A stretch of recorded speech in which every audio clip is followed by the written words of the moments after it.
Hey, what's up, guys? Happy Friday. What's up? How y'all doing? Oh, my voice still kind of.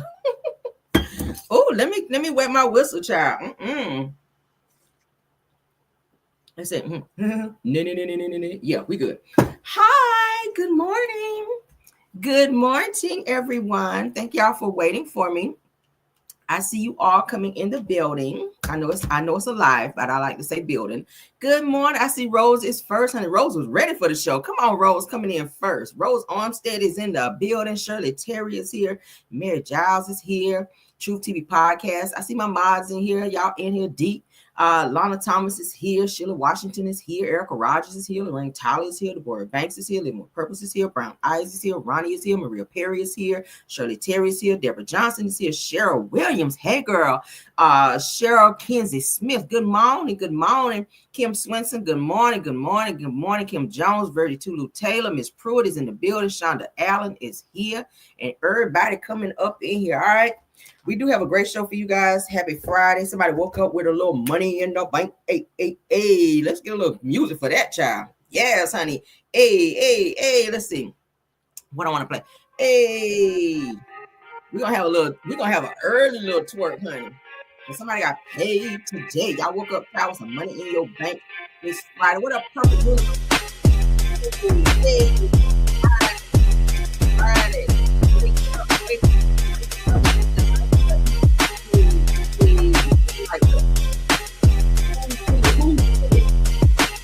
Hey, you said it.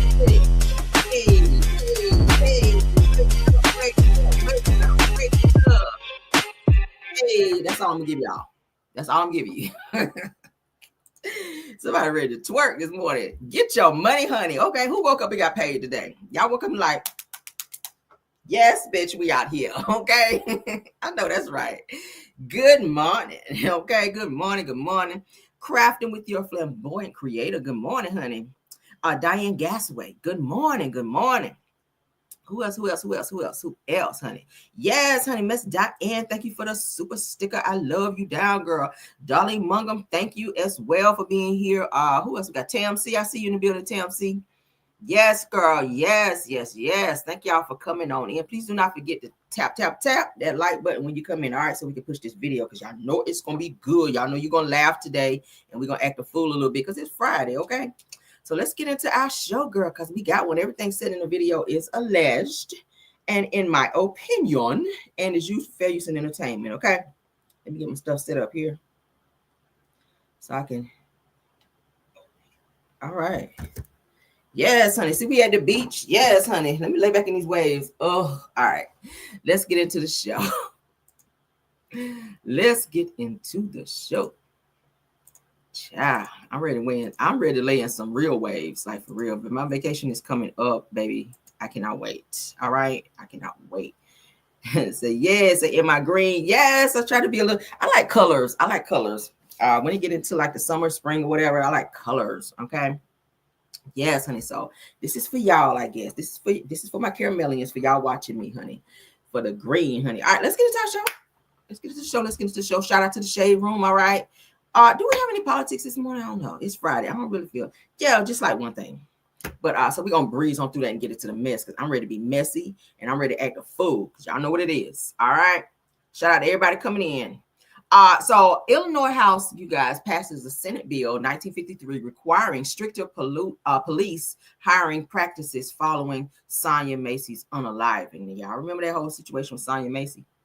Everybody was mad. All right. The police lied and said that she was getting ready to throw that hot water on her, but then another police officer caught it on his video. All right. And found out he was up and lying, girl. So let's get into what they have to say. So I got to read. All right, let me read because y'all know I can read real good. All right, so it says that today the Illinois House passed legislation requiring more thorough background checks before police officers are hired per CBS News, okay? And shout out to the Shade Room on this. It says that this change comes less than a year after the Sangamon County Sheriff's Deputy powed and unalived Sonia Macy. Now, said if you recall, unarmed Macy was powed and unalived last July as she was checking on a pot of boiling water in her kitchen while saying, "I rebuke you in the name of Jesus." Okay, you better let him know. So the prosecutor said that Grayson asked her to move the pot from the stove and that she never posed a danger that justified the use of lethal force. I agree, because we all saw the video. Now, it said that by a 101 to 12 vote, it said that the Illinois House approved Senate Bill 1953, sponsored by state representatives. Said that Cam Buckner, which would require more comprehensive background checks before hiring police or other law enforcement officers in Illinois.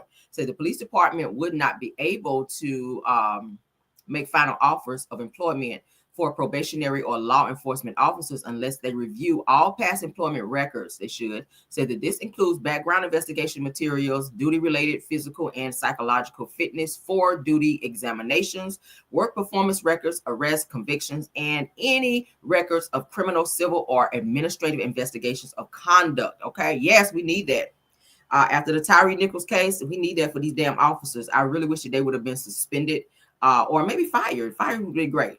All right, so they can't be jumping and going to other police departments and getting hired there to repeat the same offenses that they were charged for. So as you guys can see, that is a new bill that's being passed. Shout out to Sonia Macy's family. Okay, I know they're still grieving this, and even though they're creating this law and this new bill, I mean, it doesn't make it better. It doesn't lighten the grief, the load that this family is feeling behind losing this loved one for a situation that she should have never been powed for. She was trying to remove her water from the stove, and she said, "I rebuke in the name of Jesus." So obviously she knew who God was, and we know that she got to be in a great place. All right, because the last thing she was talking about, honey, was the Lord in there before they took her life. So prayers to the family, and let's move on. All right, so Fanny Willis, honey, we got to talk about her this morning. We got to talk about Fanny Willis. Let's share screens on that. Oh, Lord. Shout out to Black billionaires.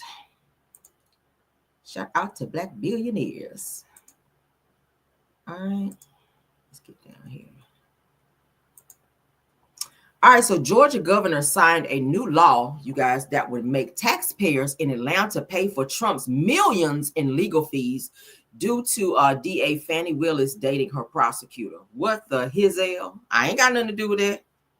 I know you lying. The devil is a lie. I mean, what?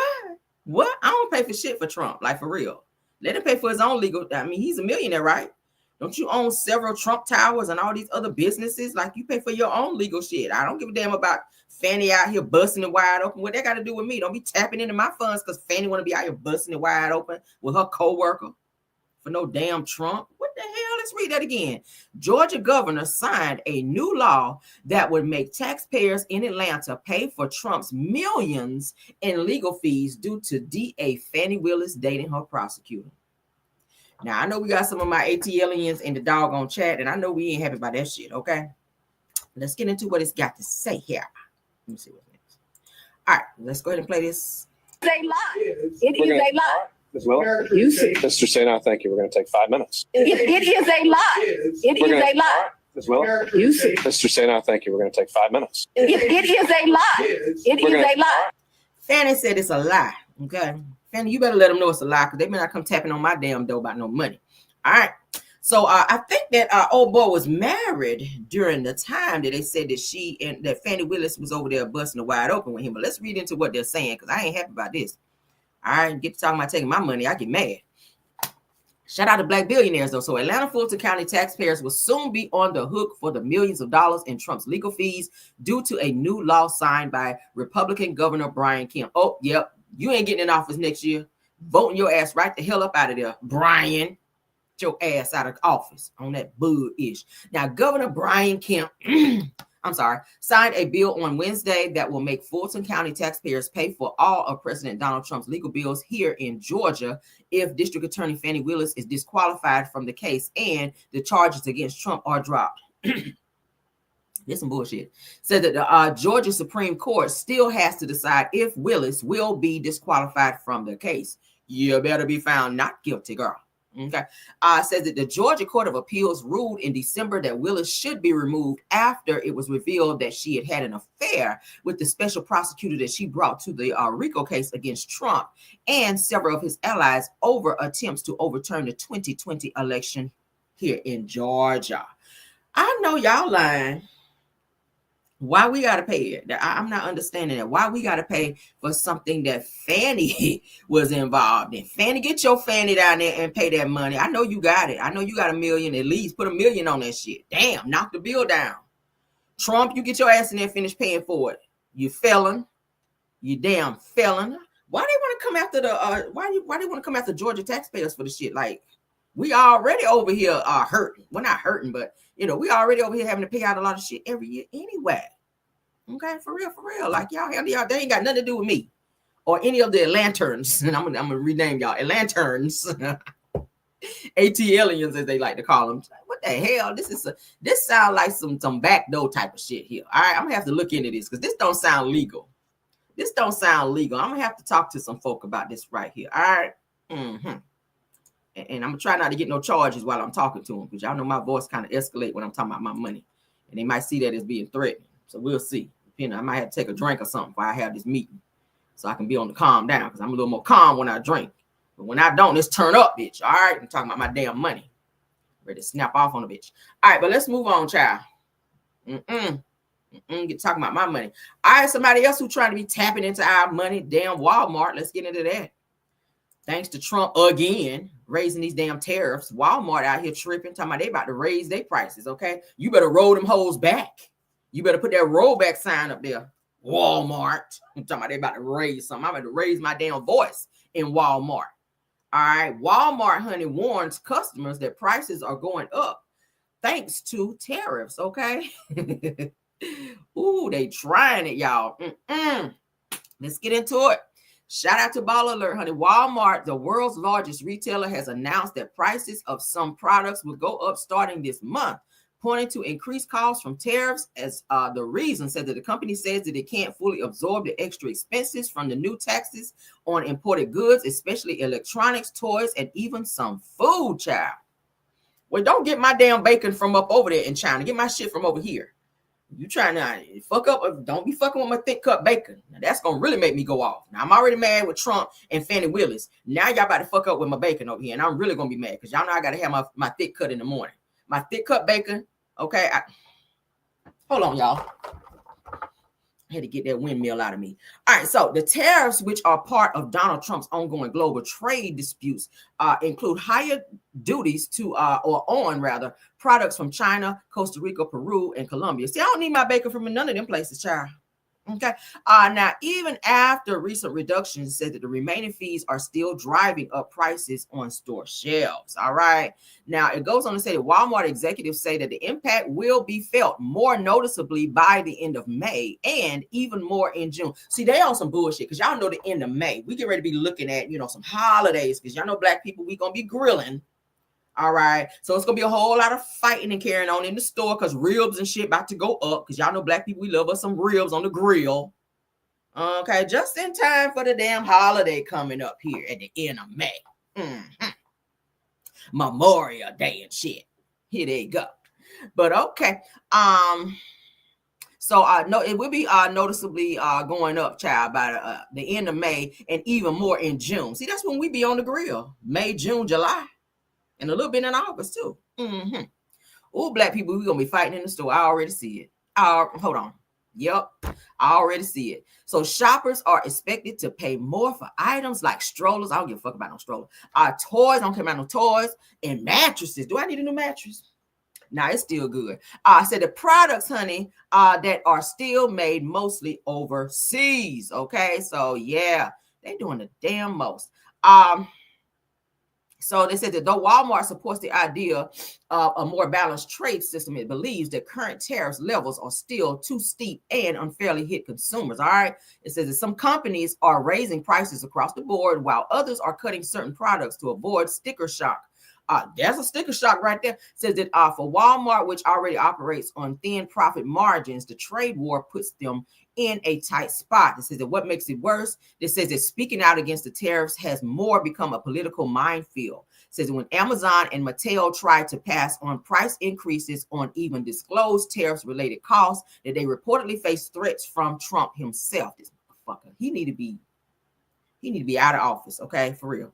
All right, so despite the challenge, it says that Walmart is navigating the trade war better than most. So the sales are up, especially in groceries, and the retailer continues to attract wealthier shoppers thanks to the competitive prices and strong supply chain. All right, so if y'all want to read up more on Walmart out here tripping, honey, going on over to Baller Alert, because that's where we saw it. All right, what y'all think about that?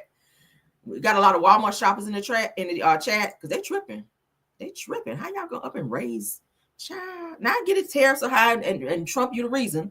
But I did just talk about the other day that for 90 days, and this is according to Trump, and this is a real thing, for 90 days, they are lowering tariffs, all right? And they're trying to keep things from pushing us into, I guess, more poverty and people not having jobs and shit like that. Like, they're really trying to lower the tariffs so that can help us out a little bit. And Trump said that it would be lowered for 3 months, all right, 3 consecutive months. So I don't know what Walmart talking about.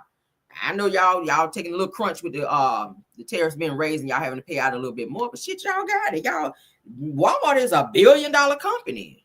All right, shit, y'all got it. Y'all better dig in y'all savings account or y'all little what they call it, y'all little petty cash drawer over there and pay that shit out and leave me alone. Now they doing too much. You're doing too much. All right. Good morning, everybody coming into the chat. All right, let's get into some Diddy news. One of my favorite artists, honey, get ready to be testifying on Diddy's ass today, honey. Don Richard from Dirty Money. Yes, Lord. Girl, tell it all. Like Usher said, baby, if you're going to tell it, baby, tell it all. Tell it all, honey. Yes, God. Let's get into it. Kim Porter is mentioned in here, too.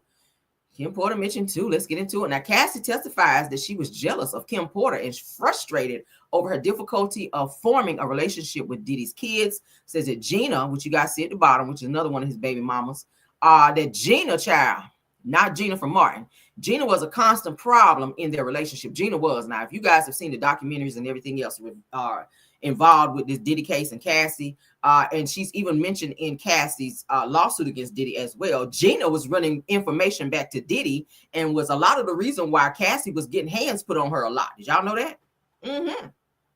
Because Gina wanted to be number one in Diddy's life. And Cassie was the girlfriend, trafficked. I ain't gonna call it girlfriend. We ain't even gonna play in nobody's face on that bullshit this morning. Because I do not believe that she was no damn girlfriend. I believe that she was groomed. I believe that Diddy was prostituting her. And I believe that he was using her in order to make Kim Porter jealous. And I think that Kim Porter was used also to make Cassie jealous. And I also believe that Gina, this girl here at the bottom, one of Diddy's other, she didn't actually have the baby because she's the one that came forward to say that she was pregnant by Diddy, but he jumped on her and up and stomped on her and she lost her baby. Did y'all know that? But she was used to spy on Cassie, you guys. Now, she's the one that went back and was telling Diddy that Cassie was going and having conversations with Al B. Sure and that she was possibly going to press charges on him. So she was used to get information back to Diddy.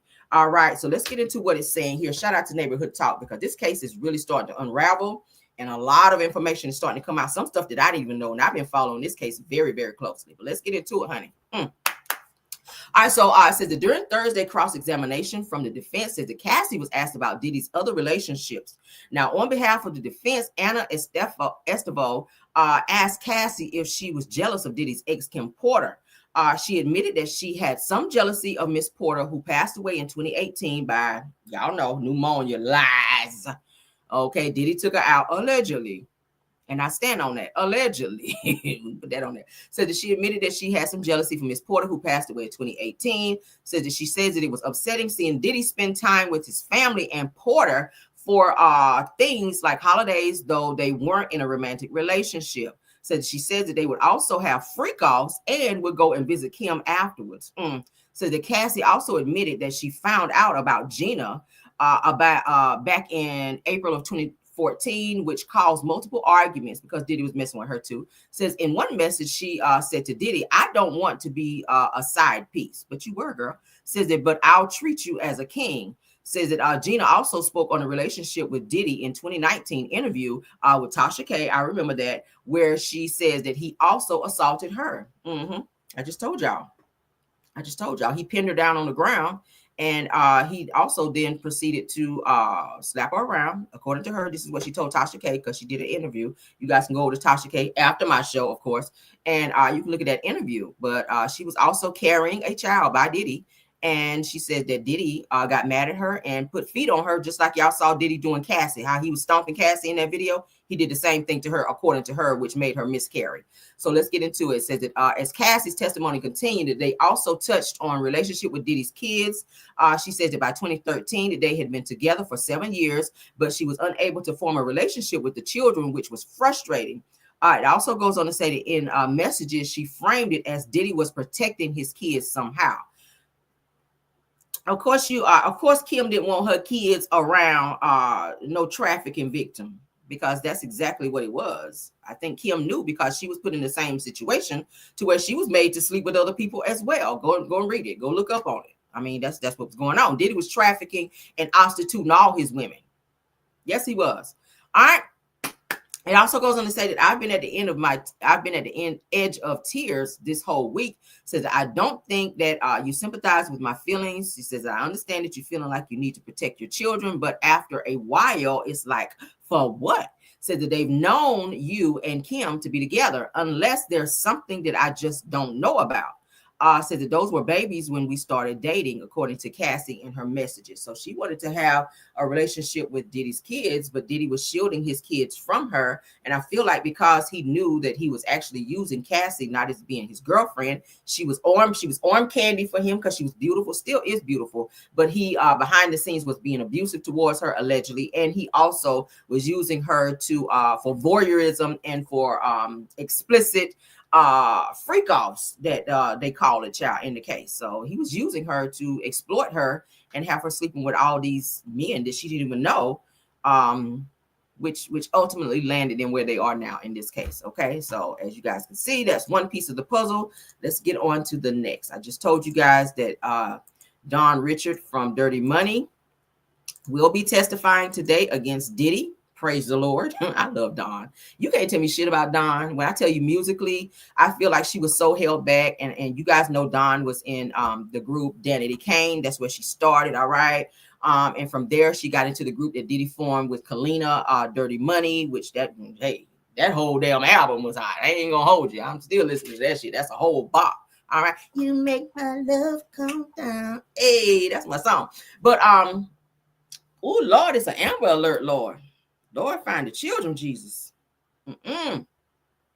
But yeah, honey, go on and listen to that Dirty Money. All right, not to support Diddy, but to support Don, because Don wrote a lot of them songs on there. So I see it for Don. Don is an awesome artist. So shout out to Don for coming forward and telling your side of the story this morning, honey. All right. Hey, so let's get into it. Danity Kane's Don Richard expected to testify against Diddy tomorrow, which is today, because this was poor. All right, so let's get into it. So according to Megan Cuniff, all right, it says that singer Don Richard will testify against Sean Diddy Combs tomorrow, which will be today. Says that Richard was part of the Danity Kane group, founded by Combs, and she was in his Dirty Money band, as I just told you. Says that Richard is suing Combs for sexual assault. Said that she witnessed him repeatedly abuse Cassie. Okay, so we saw that. We know about that. She was there, I think, at a birthday party where I think it was a birthday party that it was actually Cassie's birthday party to be exact. And Cassie wanted to leave and go hang out with her girls, but then Diddy was saying, "No, I got a freak off set up for you to go and be in." And she was like, "Yeah, I ain't trying to do that. I'm trying to go be with my homegirls." Cassie got up to go and leave. Dawn was there and saw all of this, and she talked about it. Cassie got up to go and leave to go hang with her girlfriends, and Diddy motioned for security to stop Cassie at the door to make her go to the hotel to do a freak off, you guys, on her birthday. It's her birthday now. It's her birthday. But this is the type of shit that was going on. Dawn also came forward to say she was at Diddy's house with Kalina, who was also in Dirty Money, where there was an incident where Diddy got mad because he asked Cassie to make him some eggs, and she was cooking for him. She didn't make the eggs like he liked them, so he came downstairs like in a rage and beginning to hit her, assault her, dragging her upstairs, all of the above. Cassie was kicking and screaming, and Don as well as Kalina both witnessed and saw these things. But Kalina, who was being paid by Diddy as the person who Diddy was calling multiple times after he got locked up, she is not cooperating with the police or the feds or with this case. Dawn has decided to speak out and talk about the things that she saw. She experienced her own sexual assault with Diddy, and she is definitely a friend of, and she supports Cassie. So she is also testifying in this case. All right. So we'll be looking forward to that. And when they get the transcript out in terms of what she had to say in her testimony, we will share that with you guys. Okay. All right. So let's get on with that. Yeah, I love her. I love me some damn Dawn. All right. Dawn is awesome. Okay. She's great. She's a great performer too. So shout out to Dawn. All right. So let's get into another piece of the puzzle. I know y'all are tired of hearing about Diddy, and we're going to get off him in a second, honey. But let's get into all the things of the things, and then we're going to move on. So I like to give you guys all the info.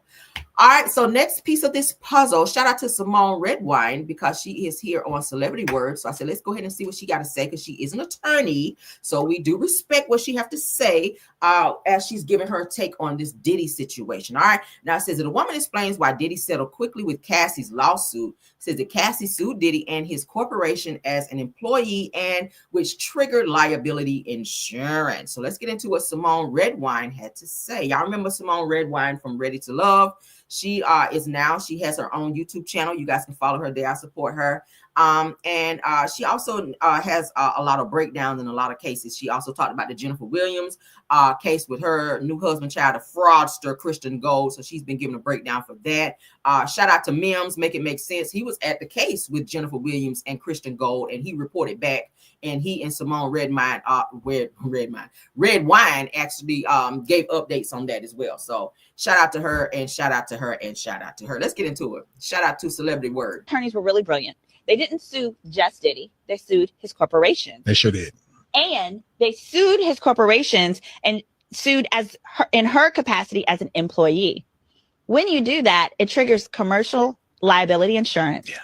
And it triggers another policy called directors and officers. Okay. And we know he's a director of these companies as the CEO. So now you got two policies. What happens then is it takes away Puppy's ability to settle. It's not his choice no more. So it's no longer personal accountability. It's his organization. It's his organization. And it's no different than like if you hit somebody with your car. Let's say you have State Farm. State Farm gets to decide to settle, not you. You could say, I didn't run the stop sign. That's not true. They're lying. If State Farm says, we don't care, we did our investigation, we're settling. That's it. That's what happened here. So because they added those claims, the corporate insurance carrier got to say, read over and say, oh, hell no, we giving her the money. We're hearing you. Diddy's public reputation is done. It's done. Oh, it's gone. Yeah. And if he wants to be able to leave anything to his children, he needs to walk away from all of these corporations. Damn, he can no longer be the head of his corporations. Well, remember, didn't I say directors and officers liability? Yeah. More than likely, what will happen is those insurance companies, they have the ability to say, we won't renew your policy if he continues to be a director or officer. Attorneys were really brilliant. They didn't. Yeah. His reputation is definitely gone. I do not think, and I said it before, I don't think he's going to beat all of these charges. I really don't. Diddy's been sitting in court, like literally trying to intimidate witnesses and intimidate people in court, period. He's been staring down the jury from what I hear and what I've been reading. He was trying to intimidate Cassie on the stand, but they said that Cassie would not make eye contact with him, which was great because that's what he was trying to do. He was trying to make her make eye contact so he could throw her off and make her afraid to not tell the things that she experienced while she was with him. So shout out to her. They said at one point, things got kind of really thick in court to where Cassie asked for a break. Y'all know Cassie is 8.5 months pregnant. So they're trying to rush this case along, and they were trying to get her in first, of course, just in case she mess around and go into labor. Because she is like at the very end of her pregnancy, okay? But Diddy was also asking that her husband, Alex Fine, not be in the courtroom while she testified because he was saying he could be a potential witness, but that is her support system. So that's what abusers do. Okay, abusers will remove your support system so that they can abuse you in peace. So that's what Diddy was trying to do. Take away Cassie's support system where she can look over her husband and he can maybe smile at her and kind of give her that extra push to go ahead and finish your testimony and to be, as transparent as you can and say, hey, you can look over here and see, hey, baby, I got you. Don't worry about this nigga sitting up here. Don't even look at him. Look over here at me. I got you. Okay. So he's been there every single day to support her in this case, as she's been brave enough to tell all these things. And I'm so tired of people saying, oh, she's lying. She's lying. What person do you know want to tell and talk about these most egregious things and tell that she has sores on her tongue and all these things going on and bacterial infections? That's embarrassing for a person. Just like it's embarrassing for a man to come up and say he was violated by another man if he's straight. That's a lie. That's a lie. I don't see a person wanting somebody to go down so bad that they would sit up and lie and make themselves look like be embarrassed by some of the egregious things, or not egregious, but some of the most embarrassing things that she had to testify on her behalf. That's a lot. I don't know anybody would want to tell all of those personal things about themselves, those private things that you're talking about, your medical situation, for the entire world to see and or read because of what you went through with Diddy for over a decade. So I don't see her just sitting up there lying because she wants to. I feel like if she could have been home in her bed with her feet up chilling, she's 8.5 months pregnant. I feel like she would have been at home chilling if she could have. I don't think she wanted to be sitting in court talking about this shit, reliving her abuse again and seeing Diddy's face sitting up there. I don't think she wanted that shit. So people, please miss me with it. Because I saw a few comments. Yeah, I think she's lying. And of course, you guys are free to speak your mind. We try to respect all comments, but it's kind of irritating at this point for people to be this damn dense and disconnected from this case. You got to go and read, and you got to stay up on what's going on. Don't sit up and make comments without educating yourself on this case, because I've done that. I read transcripts. I read everything that I could read about this damn case about Diddy. I've looked at videos. I've looked at testimonies. I've looked at the stuff where people have known Diddy and things that Diddy have done in the past. This nigga is crazy. Diddy really needs to be in jail. I'm tired of seeing the free Diddy post. Fuck Diddy. I'm saying that right here. Fuck Diddy. You don't have respect for women, nigga. And your mama sitting in court hearing how you done women. I wouldn't have stuck my ass back up in there not another day. Your own children didn't return back to the court after hearing the shit that you did and all the stuff that Cassie went through. You got your kids traumatized like you did their mama before you unalived her, allegedly. Diddy, let's talk to your ass this morning. The nerve of you. You shouldn't even be able to give no one eye contact from the shit that you've done. And Misa Hilton, his other baby mama, bitch, you a fool too. And I don't like calling women bitch, but I got to go there because you a fool too, because this is the same nigga that stomped you out. So miss me with this, oh, I'm coming to support for my son. Your son is also mentioned in a lawsuit for essaying someone as well. So what are we doing here? It's giving that Diddy might be, counting out a little money on your behalf. And now you got to take your ass up in there on a walker, girl. So I don't know what's going on with your feet. But she is taking her ass to court every day on a fucking walker like she can barely move to support a nigga who stomped you out where you had to hide under a car to get away from him. Bitch, no. No, I would not. Miss me, okay? Girl, bye. Girl, bye. I really feel like these girls are scared of Diddy. But thank God, somebody who ain't scared of Diddy, let's get into it. Tia Kemp, honey, because she went off on his ass. Let's get into it. Let's get into what Tia Kemp had to say. Y'all know how Tia Kemp get down. So guys, if you got sensitive ears, cover your ears up, child. But we're going to listen this morning. So Tia Kemp slams Diddy's peers for not showing up to support him in court during his SEX trafficking trial. So Diddy don't have no friends no more.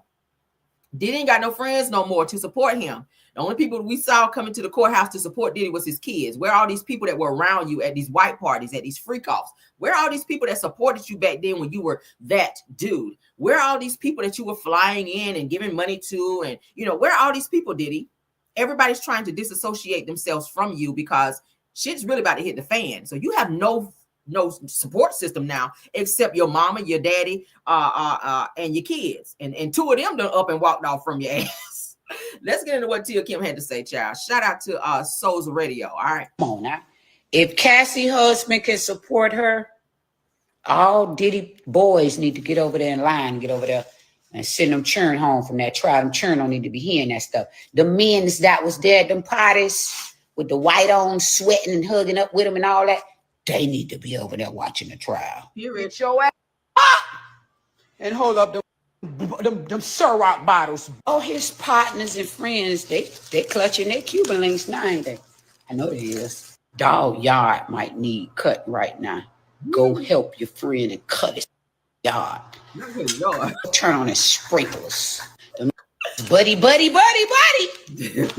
ain't gonna lie, I tilt my hat to Cassie, boy. Golly. To stand up there on them goddamn, on them podiums and stuff just as pretty. But you just finished swimming in the pool with Craigslist. I ain't gonna lie. I guess that's why she got a 30 mil. 30 mil for pissing in the pool. You getting fucked by strangers. I don't think I'd want that. You don't know. Damn, ain't nobody got no diseases. Ain't nobody got no diseases. Yeah, but they friends quiet, boy. All his peers that was hanging out with him. Y'all name them down there. All his peers that was hanging out with him. Name them niggas down there. Drop them at them niggas. That's right. All his motherfucking peers. Adam asked them, why the fuck they ain't out there walking on a walker like Misa? Mary J, we want to see you over there too now. Come on now, Mary. I love you. I love you, auntie. Mm-hmm. But Mary, you got to go support your dog. Come on now. Y'all can't turn y'all back on dog like that. Now, word on the curb is that Mary was kind of hanging out with Diddy when some inappropriate shit was going on too. That Mary was over there rubbing some folk down too. So that's probably why Mary is staying her ass from up over there. Okay, Mary on stage on this shit here, and Mary like, fuck Diddy. Let me go on tour and do this shit here. Mary on this shit. Mary like, fuck Diddy in this trial, bitch. I'm about to go make a coin, baby. There's no need to calm down. That's Mary. That's Mary on Mary like, fuck that. Let's continue, child. Mary said, damn, y'all got Usher name? Ooh. Mm-hmm. Golly, name them all. Tell them to go to court. That band need their support, man. Come on now. If Cassie husband can support her. Why Tia looking like she been in a shootout? What's going on with your shirt, sis? All right. All Diddy boys need to get over there in line, get over there and send them churn home from that trial. Them churn don't need to be hearing that stuff. That's true. I wouldn't have had my child up in there. My child wouldn't be in there hearing about somebody, baby oil in their damn ear and their nose and eating ass and all that. I would not want my child up in there hearing no shit like that. No wonder his kids like, look, we can't do this no more shit. Daddy, we'll watch from TV. We'll just send us a video. Like, we don't want to be here. Okay. We don't want to be here. We got to go. Because this is too much. All right. And I don't understand why the girls hearing these things and seeing the video of what their dad did to Cassie. Like, did you not understand that the same thing happened to your mother? And I'm not trying to traumatize his daughters, but they are 18. So y'all are of age now to be able to talk to y'all asses. Do y'all not understand that this is the same shit that y'all mama went through, if not worse? Okay. Your mama had to use a cork opener to cut your daddy so he can get up off her and stop fighting her. So yeah, Diddy put hands on all his women. But at the end of the day, I think that as those girls, as this trial progresses, I think they're going to start seeing and putting two and two together with some things. And I think those visits are going to start getting cut shorter and shorter and shorter once they start realizing who this motherfucker is. All right. Because I think they respect him because of the lifestyle that he's provided for them and the fact that he is their father and he's taken care of them since he unalived their mother in 2018. But I'm going to tell you right now, as this case progresses and they start seeing and hearing a lot of things that's really going on that their father was involved in, I really think that those visits are going to get shorter and shorter. And they're not going to want to fuck with their father because they're going to realize, I think he may have done this to my mom. And he might be the reason why my mom is no longer here. That's what it's going to give. Okay. And I can't wait until that trial comes because I told you guys, Kim Porter's family, they're talking about having some type of case against Diddy for Kim Porter's unaliving as well. They don't feel like she passed away from pneumonia. And I don't either. Because I feel like it's very weird that everybody around them in that whole, friend group, many people have passed away from pneumonia and they should not have passed away from pneumonia. I mean, for God's sakes. Her best friend, who was getting ready to put out the book Bling, passed away from, they don't even know why she passed away. They found her in her home. I mean, they tried to take out Al B. Shore. I'm hearing Heavy D was taken out as well. Tupac ain't here no more. Biggie ain't here no more. Like, all at the hands of allegedly you, Diddy. Like, this shit is getting real sticky here. Kim Porter ain't here. Her friend ain't here. Like, damn. The person who did her autopsy, the first person who did her autopsy passed away from pneumonia. Kim boyfriend who she was trying to date passed away from pneumonia. Like, damn. Everybody get pneumonia? Everybody catching pneumonia like this shit is a fucking cold out here, is what it's giving. I didn't know that many people could get pneumonia. I didn't know. I didn't know that many people get pneumonia, but go off, child, go off. So we're going to keep our ears and eyes to the streets on this damn case. And as I get updates, so will you. Another person who is going to be testifying in the Diddy case, this is the last one, is Aubrey Oday. You guys know the little white chick that was in Danity Kane.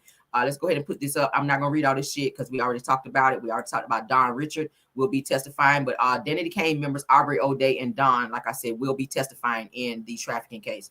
Aubrey Oday, yeah, she really don't see it for Diddy because Diddy allegedly tried to traffic her. Go and read up on that shit. Because I told you guys that during the time that Danity Kane were like hot, when they were in the group, they were touring and whatnot. Shout out to what's my boy name? Because I saw him on Art of Dialogue. Gene Deal. Shout out to Gene Deal. Gene Deal actually talked about how Diddy came to him and made a comment that he was getting ready to slut those girls out, meaning he was going to start trying to prostitute them like he was doing Cassie. So Gene Deal told him, like, no, the fuck you ain't, because these are somebody's children. These girls are somebody's these are somebody's daughters. Like, hell no, you're not about to do that. So, of course, you guys know the reason that he fired Aubrey Oday from Danity Kane is because she would not have sex with him. He was trying to push up on her, just like he was trying to push up on Don. Don talked about how Diddy was coming in her dressing room when she was trying to get dressed, and he would be filling up on her and touching her in places and trying her as well. Okay. But Aubrey Oday is definitely testifying because she also said that Diddy tried her. And the reason that he was so hard on her on making the band and yelling at her and degrading her and talking about her body is because Diddy wanted her. Diddy wanted to sleep with her. Diddy wanted to trash her like he was doing Cassie. And Aubrey Oday, she had that smart ass mouth and she got back at his ass and he didn't like it. So he fired her and he publicly humiliated her on national television because he couldn't have his way with her. So now she's testifying against him, and that's going to be another what? Bang! Nail in his fucking coffin. And I'm glad. I like Danity Kane. I was so mad when they broke up. I was so mad because them girls, listen, those girls were bad. You hear me? I ain't never seen some singing ass white girls like this. And the whole dynamic, the way they put the group together, like it was like a puzzle with each one of them, and they all made the group. I love all of them. And I really hope that they can maybe get from under their contract and maybe find their way back. Dawn really don't need to be in the group with them because she's doing well on her own as a solo artist. But baby, Danity Kane was giving. Go listen to some of their old songs. I'm a huge fan of Danity Kane as well as Day 26. Okay, yeah, Day 26. They still out here doing it. So shout out to them. Moving on, child. Moving on. So I'm gonna keep y'all updated on what's going on. Another thing we gotta be updated on, child. We gotta spin the block on Smokey Robinson because he is being investigated, Lord. Baby, let's cruise away from here. Him. All right. Yes, girl. Let's get into it. We're gonna fly away. Let's just come my way. That's Smokey, child. Oh, Lord. I love it when we're cruising, baby. Cruising together. You better cruise right on down into the courthouse, too, and get your ass locked up for out here messing with these Maria and them, the little Mexican housekeepers. Maria and them went and told on Smokey. Now, Smokey, okay, is getting accused of the R word, y'all, and abuse, and he is under investigation. So move over, Diddy, because Smokey is coming. Ooh. Smokey is coming, child. Diddy gonna be in there. Take that. This Diddy in the court. And Smokey gonna be over there warming up. We're gonna fly away. That's him over there in the corner. While Diddy over there. Diddy bopping and shit. Yeah, y'all gonna be sharing a cell. So yeah, let's get into it. All right. Smokey Robinson, who is 85, is under a criminal investigation after 4 housekeepers, girl Maria and Serena and all them, accuse him of R-wording child and abuse. Ooh, child. Do start with breaking news at 3 o'clock. The LA County Sheriff's Department now investigating sexual assault allegations involving Motown legend Smokey Robinson. I'm Colleen Sullivan. And I'm Philip Palmer in for Mark Cota-Robles. The Department's Special Victims Bureau has opened an investigation which is still in the early stages. Last week, 4 former housekeepers filed a lawsuit accusing Robinson of sexual assault. Robinson's attorney released a new statement today saying Robinson did nothing wrong, and this is a desperate attempt to prejudice public opinion. Do start with breaking news at 3 o'clock. The LA County Sheriff's Department now. Baby, why you put a part right there on that baby hair part? Why Smokey put a part right here? Who was out here on that kind of time? I just caught that, and I don't watch this video twice. Because y'all know I have to watch stuff before I put it out there.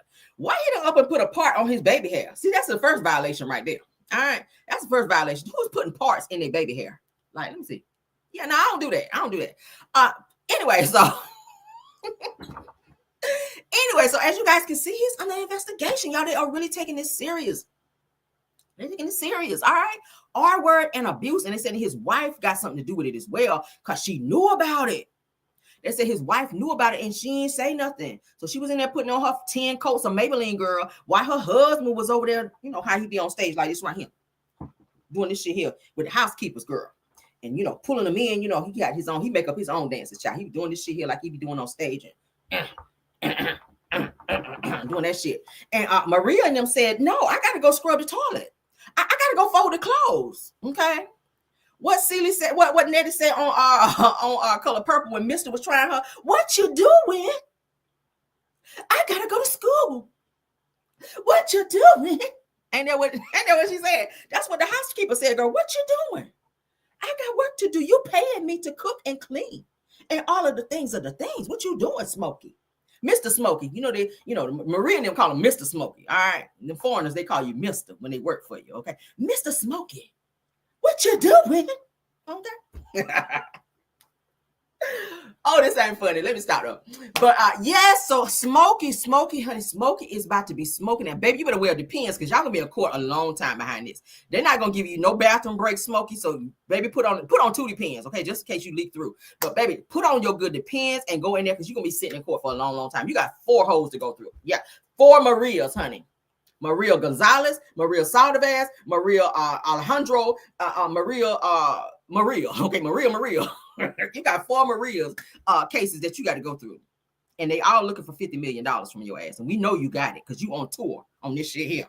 All right, so let's get into it. Shout out to It's On Site, baby, because it is on site with you, Smokey. It is definitely on site. So Smokey Robinson. Hold on. Baby, let's cruise. All right. So the 85-year-old Motown legend girl is currently under criminal investigation by the Los Angeles County Sheriff's Department following serious allegations from 4 former housekeepers, Lord. Oh, Lord. Now it says that the women identified as Jane Doe, honey, Maria, 1 through 4, filed a $50 million lawsuit May the 6th of 2025, honey, that's this year, accusing Robinson of repeated sexual assault, the R word, and creating hostile work environment between 2007 and 2024. That's a long time, girl. That's a long time to have sweaty Smokey on top of you, girl, because you know he be sweating a lot. But anyway, so said that the lawsuit also names Robinson's wife, Frances, honey.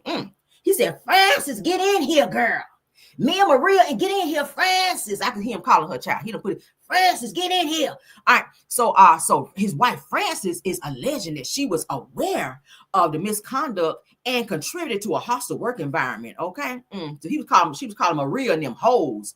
And and was allowing her husband, Smokey, honey, to be coming in the room like this on them, you know, and locking the door and doing what he was doing in there. And she was probably videoing too. So Frances, get in here. All right, so said that the plaintiffs claimed that they were subjected to ethnic slurs, child, not ethnic slurs, and denied fair wages and overtime. See, they had overtime because they were locked in them rooms over there with Smokey. So you were supposed to have been working from 8 to 5, but you was in there with Smokey because you know he don't need but 15 minutes. So so from 8 to 5:15. See, that's that overtime, that 15 minutes on the back end. So you ain't pay them when you had them locked in that room while you were hollering, Francis, get in here. That.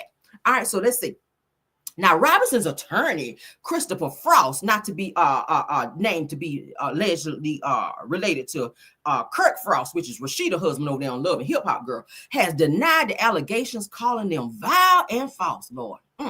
So using they're calling these women niggas when they really Mexicans and telling them to get in here and suggesting the lawsuit is manufactured, girl, like in a factory, attempted to extract money from the singer. Lord, well, that's what you're going to get. They're going to extract that money from that account because you did some shit you shouldn't have done, allegedly. Now, it said that he stated that the police investigation, girl, was initiated only after the lawsuit was filed. Well, it's levels to it, okay? It's levels to suing you. But let's get into it. Child, you say y'all hollering, girl, me too. Now it says that the Los Angeles Sheriff's Department, let me get back in character, child. The Los Angeles County Sheriff's Department confirmed that its Special Victims Bureau, girl, is actively investigating the allegations, noting that the probe is in its early stages, Lord, okay, while he's in his late stages because he's 85. Now, the plaintiff's attorney have expressed their client's willingness to cooperate fully, honey. That means they're going to tell everything. They're going to be up there like Cassie, honey, singing like a mass choir on your ass. And I'm glad. Says that with the ongoing investigation. All right. So they say that this is a developing story and further updates will be provided as more information becomes available. All right. So they Maria and them about to tell on your ass, baby. And Smokey, you about to be here with it. All right. You had them here with it, probably in the room. Okay. Or maybe here, because that's usually how it be. Let me see. Yeah. When you're in an intimate moment, they usually like you here with it. So yeah, you're gonna be here with it. All right, yeah. Is that how it was? Let me see. Yeah, I was like that. All right, moving on, child. So that's what had happened. That's how I be. Nah. Let me stop. But somebody be like, damn, Caramel, that's why I show be late, because Caramel downstairs with handcuffs on, bitch. No, okay, I don't like that. So that was a joke. I don't like handcuffs. All right. So that is not why the show be late. All right. I do not be downstairs with handcuffs upon me. All right. No, I do not. Moving on. Oh, did y'all like that segment? That got me sweating, child. I work hard on that one. All right, so let's get into it, child. They said he gonna wish he called ICE. He better not call ICE on them. Now I can see him doing that. On the phone. And do it see? Is it me? Is it me? Or do y'all think that Smokey gonna be in there in his singing voice on the trial when they actually call him up there to testify, y'all? They're going to say, Mr. Robinson, do you know anything about the allegations of Maria and all these 3 other women that they have against you? I don't know what she's talking about. I can see him up there on that shit. Did you have Maria and them, locked in the room when they were supposed to be cleaning up the bathroom and you and Francis, was in there with the girls calling them the N-word, Mr. Robinson? Do you know anything about that? I was about to cruise down to the studio and Motown was on the phone with Motown. I can see him doing that shit. It seems like he's singing everything that he has to say, right? Smokey, do you sing your words? It sounds like he's singing his words. I was down there talking to Motown and Francis on the phone. He on that shit. Oh my God. All right, so let's continue. Do we need I know we don't need no jam session. We got 331 watching. Okay, yeah, let's get into It's a Caramel singing in handcuffs with Smokey. Girl, Smokey would not. No, I don't like old men, child. Smokey would not be putting no worms over here because y'all know they say old men give you worms. So all y'all women out here, y'all trying to get a little change because I know that Social Security check coming in. Y'all like, I'm about to go over there, honey, and get some of that money from Rufus, honey. Because nowadays, I told y'all, Rufus, honey, Rufus make you work that money off. So you think your ass gonna go over there? Rufus, I need about 2,500 right quick. Rufus gonna say, bitch, you better come in here and work it off.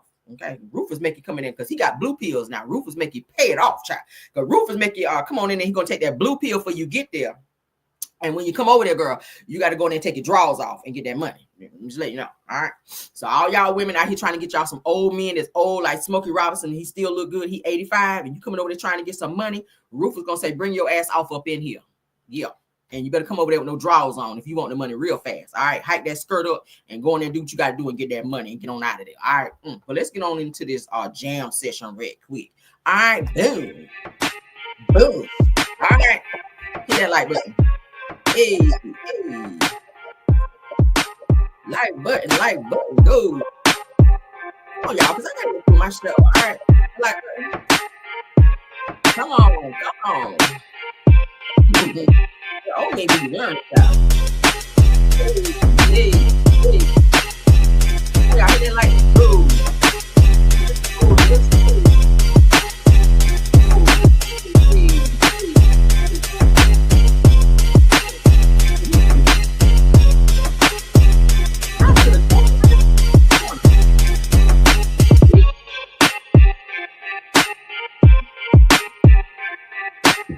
Hey, come on. Let's go. Hey.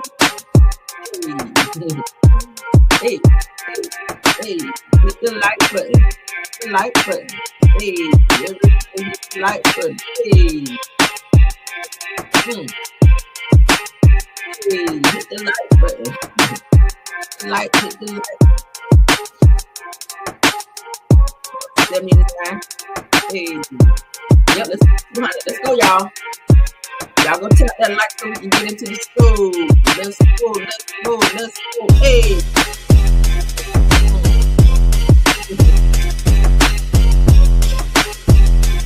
Let's go.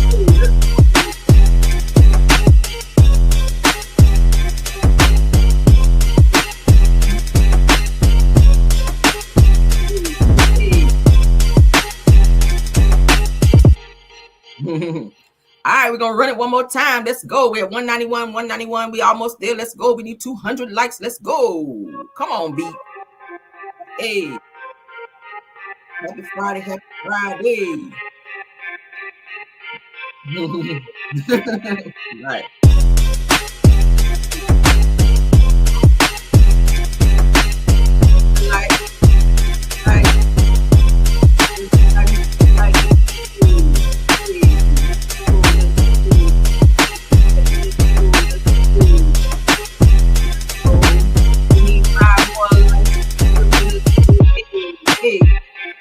Get them up, y'all. Hey, get them up now. Get it up. Let's go get it. Hey, get it up.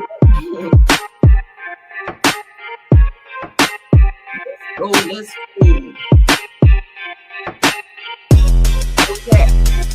195.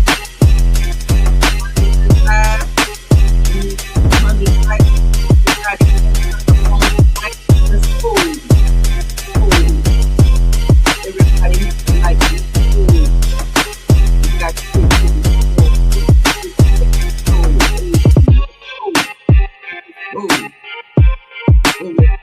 like. We're 200. We're 200. Hey, I knew y'all could do it. Hey, fade it out now. Yes, y'all like that, didn't you? All right, let's get on back into the show. All right. So Ty Young, everybody get their twerk on? Everybody done twerking? Yes, honey, it's Friday. Y'all get your twerk on. Thank y'all for those likes. All right, we're at 200. So Ty Young, you guys, who is now on Basketball Wives. Y'all remember she used to date Mimi from Love and Hip Hop Atlanta. So she's now dating old girl from what's the child name? Well, they said that she used to date Drew Sidor. All right. This is why Ralph is divorcing. We talked about this a little bit yesterday. This is why Ralph from Real Housewives from Atlanta is saying that he's divorcing Drew because she has some type of inappropriate relationship with Ty Young, who be taking all the girls, child. She bring all the girls to the yard is what they be saying. So word on the street is that she was carpet munching with Drew. And I told y'all this yesterday. But now she is speaking up on these allegations, all right? So it says that Ty Young breaks her silence on the Drew Sidor rumors, said that Drew is a good friend. See, they keep using that friend word. But friends be carpet munching too sometimes, I hear. Says that Drew is a good person. I bet she was good. Where was she good at? In the bedroom or the bathroom, girl? I don't know. Says that so things have been said and done. Yeah, they were done, girl. Said and done, yeah. Heavy on the done. Says that, but I will never speak ill of Drew. Of course, you don't speak ill of people that you munch on, okay? Yeah. Look at schoolboy in the chat down there. It's my old snap. Yes, girl. So let's get into what she had to say. Shout out to Reality Entertainment TV. I was reading, and apparently there were rumors that both you and Drew Sidora were more than just friends. That being said, now you're on Basketball Wives. McLean. What's true? What's false? I hear that all the ladies love you. What's going on? All the ladies do love me, right? Ming Lee was my girl for almost 9 months. Prior to that, I was single for some years. My relationship before Ming Lee, I was in for almost 8 years. Drew is a good friend. Drew is a good person. So things have been said and done, but I would never speak ill on Drew. I just don't believe in that. And that's just what it is. That's just where it is. You get into relationships where, you know, some friendships are kind of like frowned upon and you want to respect, you know, the relationship that you're in. But at the end of the day, like who I am, I like to show up for my friends. I like to show up for my people. That's your answer. That's my answer. Ming Lee is the homie. She and I go back quite some few years. Drew Sidora, I first paid attention to her on the show The Game. She was fly on the show. And I've seen, you know, it's crazy because I've seen people speak about that all the time, but I've never watched that show. Really? You know, I didn't meet Drew until like 2 years ago. Was my first time even meeting her and knowing who she was. It's but crazy. one thing that I hate is that what my ex kind of put out there was that I cheated on her with Drew. I didn't even know Drew when I was with Mimi. And we never publicly announced our breakup for the third time. Which, like, I just hate that narrative, you know, that's just still lingering and going around like, oh, she cheated on Mimi with Drew. Like, that never happened. I was reading, and apparently there were rumors that both you and Drew Sidora were more than just friends. That being said, now you're on Basketball Wives. McLean. What's true? What's false? I hear that all the ladies love you. What's going on? So y'all hear that? So she's denying anything happened. Okay. Now, when they asked Drew about it, initially Drew kind of gave a little lopsided answer where she was kind of being, well, lying. Let's go ahead and say it because she does have a history of lying. But a lot of people didn't believe Drew because first of all, like I said, with Ty kept showing up to the set of the show The Past, that Candy and Todd hired Drew to be in like this leading role where she was married, but then she was also seeing this woman on the side. And a lot of people were saying that they felt that this movie kind of mirrored her real life, her being married to Ralph and then kind of having this little side situation with Ty. But Ty, she's denying it, saying, I don't know, we're just friends, nothing ever happened. But anytime that you ask Drew something about Ty, she started all this blushing and just her whole body language and this little smile that she be having gives that something may have happened. So now Ralph is like, look, we could have probably saved our relationship, but she out here running around telling people that I was with some girl down there in Florida. But you know, she was also freaking off with Ty. Even though they want to keep doing interviews and denying it, it's given that something happened there because Ty, like I said, was showing up on set every day. Ty was, Drew was saying, oh, I like her. That's my friend. And then they were seen hugged up in a few, at a few times whenever Ty would show up to the set, they said that they looked a little chummy and their body language and stuff gave that they were more than friends. Okay, I'm just saying. So I don't know why they're denying it. At the end of the day, Drew has decided to move on with her life, but maybe Ty doesn't want to be linked to the reason why Drew's marriage did not make it, because it gives that she and Ralph were going through some type of separation during the time that it was alleged that the two of them had some kind of hanky-panky bullshit going on in the first place. But I don't know what y'all think about it, but they do say that Ty do be out here. She is the woman stealer. Ty is known as the woman stealer in the industry. Y'all know she get around a little bit. She used to date Mimi Faust from Love and Hip Hop for some years. All right. And then turn around and here she is now over here rumored to be messing around with Drew Sidora, and Drew, effed up your marriage over Ty, and Ty done moved on past you with somebody else, but she's still saying that she's still cool with you. I don't know. It's giving it both of y'all some FABs around here, some fake ass bitches. But it is what it is. Be what you want to be, child. I don't give a damn. You ain't munching on my damn carpet. Keep on munching on her damn carpet, because you damn sure ain't munching over here. All right, moving on. I don't care no more. All right, so do y'all remember this girl Sunday Carter? Do y'all remember her from Basketball Wives when she got beat up by Drea? Drea punched her ass on Basketball Wives and had to walk around with an owl swole up. Child. So now Sunday Carter speaks on her issues with Jackie Christie. Not sure what the hell they got going on, but again, shout out to reality TV, reality entertainment TV. Sunday Carter. This is her up top where my mouse is moving. All right. Let's let that get up, child. Sunday Carter. This is Sunday Carter up top, child, with the little straps on. Beside Jackie Christie. So allegedly she and Jackie Christie have something going on. I don't know if they're getting ready to have Sunday Carter showing up on Basketball Wives on a few episodes or something. I'm not sure, because she used to be on there. But like I said, she and Drea Michelle got into like a fight that one season, and Drea whooped the ass on the show. I was like, ooh. That wasn't a good look, especially after Sunday was talking all that big talk, and Drea flew across that chair and tore her ass up and swole your eye up over there. You was on swole for the rest of the damn episode. But now she's getting into it with Jackie Christie, who is also crazy as hell. Let's get into their issue and we'll walk it down after that. What happened with Jackie Christie? Girl. Why didn't they let you back on Basketball? I don't know. I have no idea. Started, the other day. Yeah. So why didn't they let you back on? I have no idea. Girl, so every year, Jackie had been hitting me up like, oh, sis, they gonna bring you back. They gonna bring you back. I'm like, okay, cool. I just let the show go. Like, I'm right now, I'm retired, actually. Like, y'all heard it here first. I'm never going back in front of the camera outside of doing like a podcast or something for the book. I'm tired. I don't want to do it no more. So she calls me, oh, sis, they gonna bring retired. You weren't on there but one season. What else is you doing? Go off. you back. This time she calls me and she's Why like, are you tired? Me? Yeah, why are you tired? Why don't? Because I've been writing like, oh, you talking about? Yeah, why? Because I just failed my whole get down in like the lab, so I'm really like behind the scenes. I don't have the desire to do it no more. Okay. So she hit me up this particular time last October 2024. She hits me up, sis, they bringing you back. I'm like, girl. Okay. So then I get a call from casting. So I get the call and so the lady, she sets up something like, what you got going on? I'm like, just talking about, I just been writing. That's it.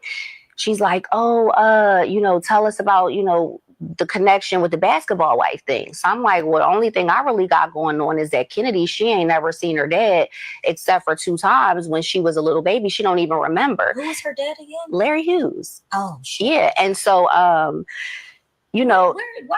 why I don't know. In her life, we got to ask this question. Shout out to Tori Hart. All right, shout out to Tori Hart from her Brutally Honest podcast, because this is where this actually came from, where Sunday Carter sat down with her. So this is Tori Hart, Kevin Hart's ex-wife. All right, listen to me. Because this is the first time I've ever talked about it, you know what I'm saying, in public, right? Before, like open, because I haven't, and she's 17 now, so that's a whole nother story.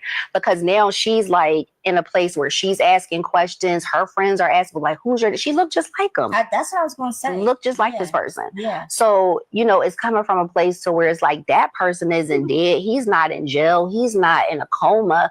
What's wrong with me, mom? So I gotta also, you know what I'm saying?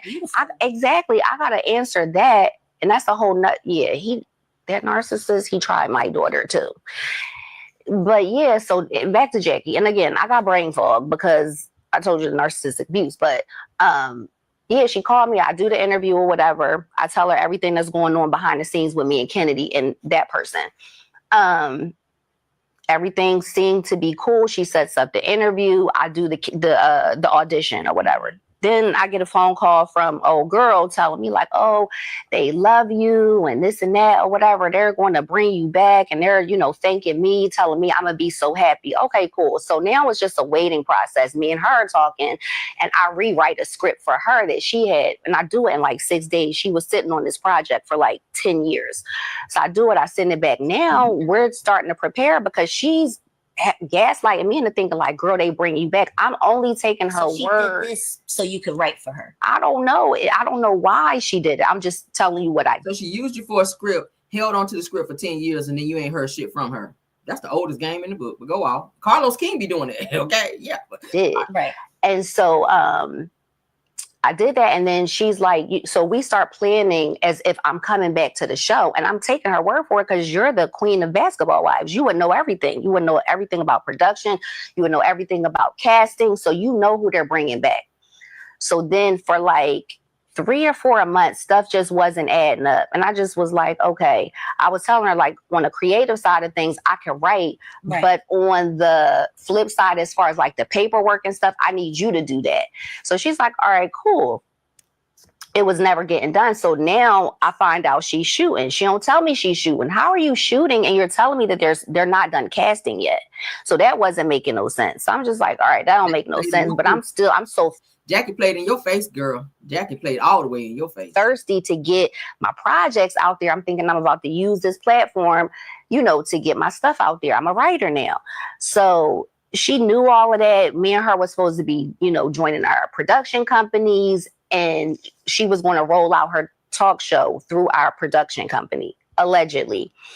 Come to find out, she never had an intention on doing any of this stuff. She gets in scene on the show last season, and she starts talking about not even a TV show, a film that I wrote, the scripted version of Basketball Wives, Playing for Keeps, which I wrote, I own. And she's on there. She don't even give me my props or nothing. She's saying like, oh, we got, who's we? Give me my props because it does nothing for me. I'm not there. I'm rebranding myself. I can't afford to be attached to nobody that's bullshitting. You feel what I'm saying? If you're not serious, you're not about your business. That's all you had to say. And I kept asking her, listen, are we doing this regardless if I do the show or not? Yes, sis. Yeah. Whole time, never. She done shot the whole season. Had me thinking she's, on some sort of standoff with production, and had me looking on the girls' pages. Oh, look on here. Jackie was on some sneak shit. So she pretty much used Sunday to give them ideas for the show and storylines and all that, and help write for the show. And then they went ahead on and filmed. And then Jackie took the credit for Sunday's work.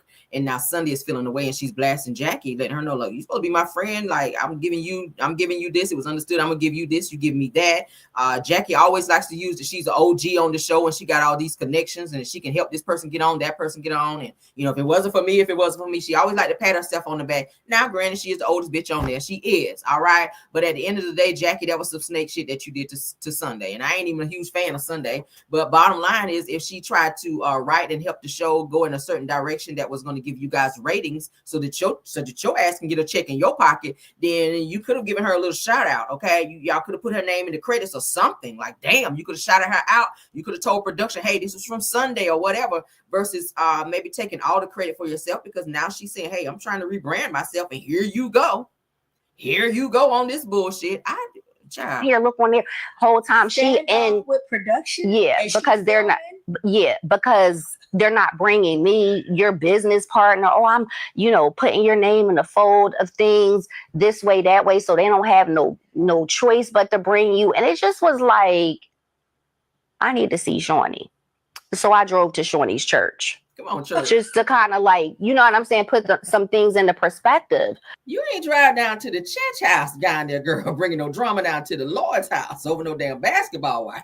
Like, I need to go up here to figure out, because she had me thinking that all of the women were hating on me, didn't want me there on the show. She was saying that this one said that and this one said that. Like, it's every man for themselves type of thing. Why did she do this? I don't know. I have no idea. And I'm like, me though? You would play with me like that? I've been nothing but a good friend and loyal, even when people told me not to. It's like, nah, I never experienced that with her. I've never been a person to like judge somebody based off of what somebody else says. You understand what I'm saying? So I know her and Dr. Shine. Girl, let me find out you done pulled Shiny away from being a fake first lady to be up there talking about some damn basketball wives in church. I know the hell you didn't go there, girl.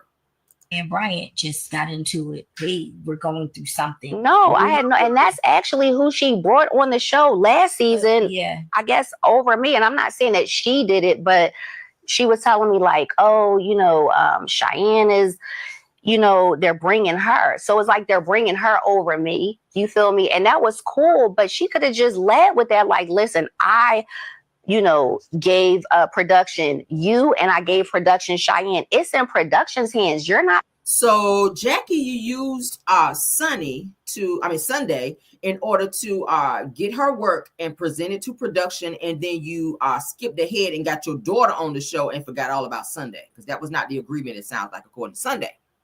Sunday was like, you're supposed to help her get on, but then you done spoke to production and got your own daughter on there. Production, you feel what I'm saying? So like, she could have just been honest with me. She wasn't honest, and I'm like, damn, this whole time I've been just reciprocating my loyalty to you, and I'm not receiving that back. So you don't get to do that to me. And then when I realized like she had everybody recorded and she's telling me this and that, whatever, I was like, I need a contingency plan. So I started recording because I knew that once you recorded you and Jackie's conversation. Yeah, a couple times. Yeah. All right. Yeah. Just because I needed. Yeah. No, it's not. In Texas, it's not. So y'all see what happened. I don't care no more to even hear it anymore. So y'all see what happened. Jackie up and played her, used her, asked her to write some stuff for the show, presented it to production for them to use on Basketball Wives. Did not give Sunday her credit on that, but then she also did not keep her word in terms of giving Sunday some appearances on Basketball Wives, or putting in a good word for her to be on Basketball Wives. But instead, she spoke up and got her own daughter, Jackie, meaning got her own daughter on the show, and forgot all about Sunday and did not give her props for the work that she contributed to the actual season of Basketball Wives. So as y'all heard Sunday say, she went on down there to the church, child, while what's the child? Shawnee was up there doing this fake shit here. As she just finished cussing somebody out. Y'all know she a fake first lady. Y'all know how they be in church, child, with their eyes closed and their arms up like this right here with the music going, child. And Sunday done walked up to her and tapped on the shoulder and said, so this Basketball Wife shit, I need to holler at you right quick. All right. You can get back to this fake shit here in a minute. But we need to talk about this. All right. I need to talk to you right quick. Let's go over here in this little back room back here and talk. All right, while you was down there at church. So that's what had happened with that. All right, now I don't care no more. Let's move on. And pull her away from being a first lady, talking about some damn Basketball Wives. All right, let's move on. All right, so Shamil, child, let's get into some Real Housewives of Atlanta mess.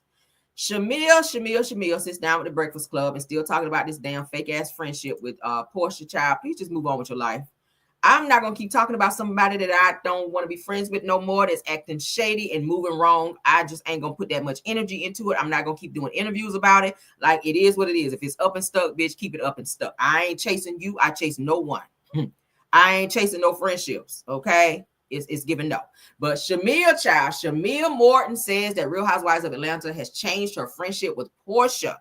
Says that this platform, she said that I prayed that it wouldn't change things, but unfortunately it has. And I already said Shamil kind of came in on a different, storyline this season where she kind of walked past Portia and Portia can't handle it. It was understood that Portia would be the star this season, but it's giving that, Shamil is giving star power and Portia can't take it. Portia's not the fan favorite, and Shamia is. Her house is bigger than Portia's. Portia ain't got no house no more except her old one, where she got to move back with her mama because Simon, who is held over there on ice, over there in the ice van, getting ready to go to court. He ain't been paying them damn payments down there at the house where Portia asked him staying with her daughter, and now the house done got under foreclosure, and she ain't got shit going on. Yeah. So that's what's going on. So let's get into what Shamil got to say, and I hope she don't start this damn crying, because baby, stop crying over Portia, because Portia is not crying over you. How close are you and Portia, meaning growing up? How, like, were y'all best friends growing up? Did y'all live down the block or so our school? Parents were best friends. Oh, and that's kind of how we became friends. And you know how it is when y'all take family trips. So we go, and it's like, at first it was like a forced friendship because it was like we were childhood friends. Mm-hmm. Then I went to college, she did her thing. And after, we just kind of came back together when she got married, and it was like, oh my gosh, I missed you. Like, and we were like inseparable since. So prior to this show, I would like to think that we were very close. Mm-hmm. Yeah. But the show changed that a little bit. Yeah, that's unfortunate because I love Portia, and we have a good time together. Like, she's super silly like me, down to earth, and just this platform. I prayed that it wouldn't change things, but unfortunately it has. And it's like a lot of people muddying and making the water a little it's messy. Mm-hmm. But you're real or manufactured? Because no, these feelings are very. It's not a lot of people, baby. It's Portia. I'm sorry that Shamil can't see this shit for what it really is.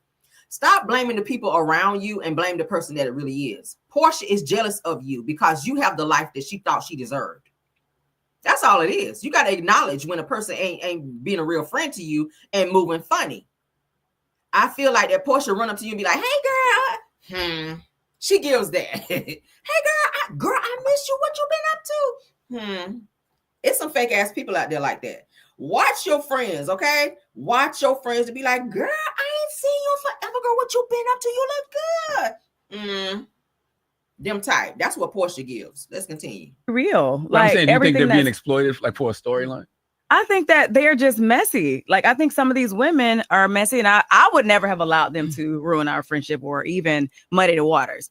But she's listened to some of the things that they've said. And of course, with this show, everything will be revealed. It will be shown to you. And it's like, we've gone this whole season and not really been speaking. So when you watch it, it's going to be like, okay, see, I told you. I told you that Drew said this about paying for your child's college. Yeah. As a real friend, I'm not going to allow somebody to talk about you in your absence.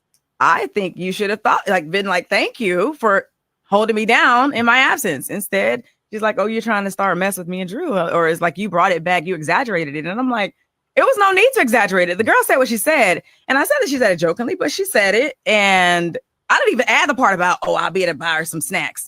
Like, it was just, I'll pay for college. And I'm like, no, if someone came and they said, oh, I'm going to pay for Marley Sky's college. I'm like, no, I'm sure Jess got it. You know, you don't need to do that. Yeah. You know, you're being messy.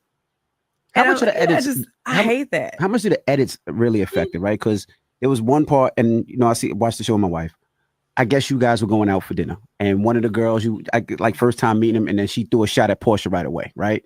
And you was like, "That's my friend." So before you go there, that's my friend. So how much of the show edits that we don't see that maybe you did check and tell her this, that, and the other, but we only see that little glimpse of it? Oh yeah, well that, I mean, you know, you only get an hour, so they can't show everything. But they're filming all. But they're day, filming like all day. absolutely, and I definitely did check both of them. You know, they kind of came from my friend, and you know that's the problem that I have now on the season. Like I'm the lapdog because I'm a super loyal person and I'm a loyal friend, and if that's what that means, then I guess I'm a lapdog because what you're not gonna do is talk trash about my people and not expect me to speak about it and speak up on it. And I brought that information back to Portia as I would think I want her to do for me. Like, hey girl, this is what they said. Like, I told them they should get to know your loyalty can't be blinded by reality. And the reality is your friend is jealous of you, baby. And it's time for you to stop doing interviews and stop chasing her. If Portia don't want to be your friend, and I get it, y'all been friends for years, and I told y'all, I cut people off that I've been friends with since high school. For real. If you moving funny, I ain't fooling with you. For what? I don't want that negative energy or them negative spirits around me. I don't give a damn. And people be on it. Oh, we've been friends since high school. Maybe she's just going through something. Well, honey, go through it over there. Because I don't want that negative energy tainting me and what I got going on. I'm happy. I'm thriving. I'm blessed. I'm doing me. I don't want that jealous spirit around me. I told y'all, jealous people will bring you down. Jealous people will low-key try to destroy you if you don't watch them. I ain't about to keep begging you to get your shit together so we can be friends. I don't need that because God will place people in your life that are true friends. Seriously, that are true friends. You got to beg people to do right and be around you. No, let them people go, honey. And God will put somebody else right in their spot that's going to be loyal to you and that's going to treat you like you deserve to be treated as a friend. I wish the hell I would chase somebody, child.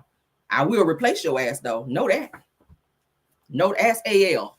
Are we friends anymore? Are we cool anymore? Fuck, we're not. Because when you get to moving funny, scissors, baby, scissors. I don't like negative energy. I don't like negative energy. I don't like to argue. I don't like jealous people being around me because I feel like the same opportunities that's afforded to me is afforded to you. So what are you jealous of?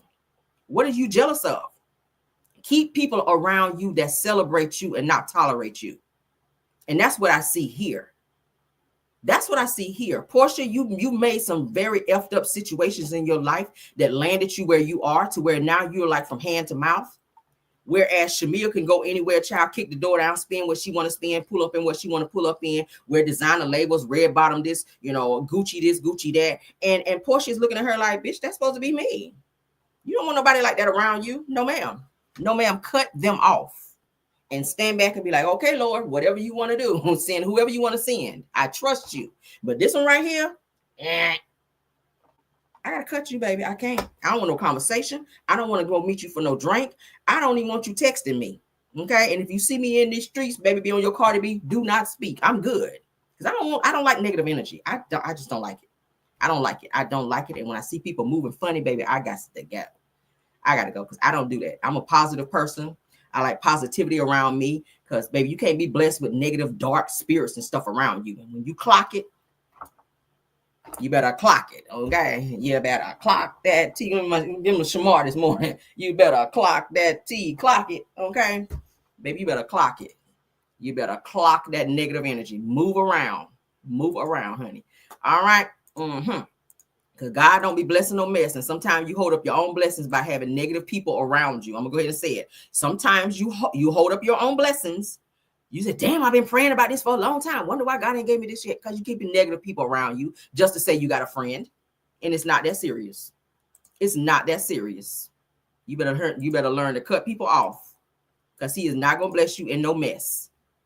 Get rid of mess so you can be blessed, child. Oh, that's a word. I need it on a shirt. Get rid of mess so you can be blessed. Is that a good word?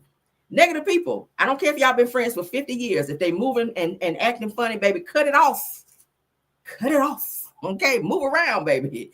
What up, schoolboy? Move around. Get the negative energy around you. You wonder why your blessings getting held up? Because negative people. God will not give you any good thing for other people who should not be able to take part in that, to be able to take part in it. Okay? Seriously.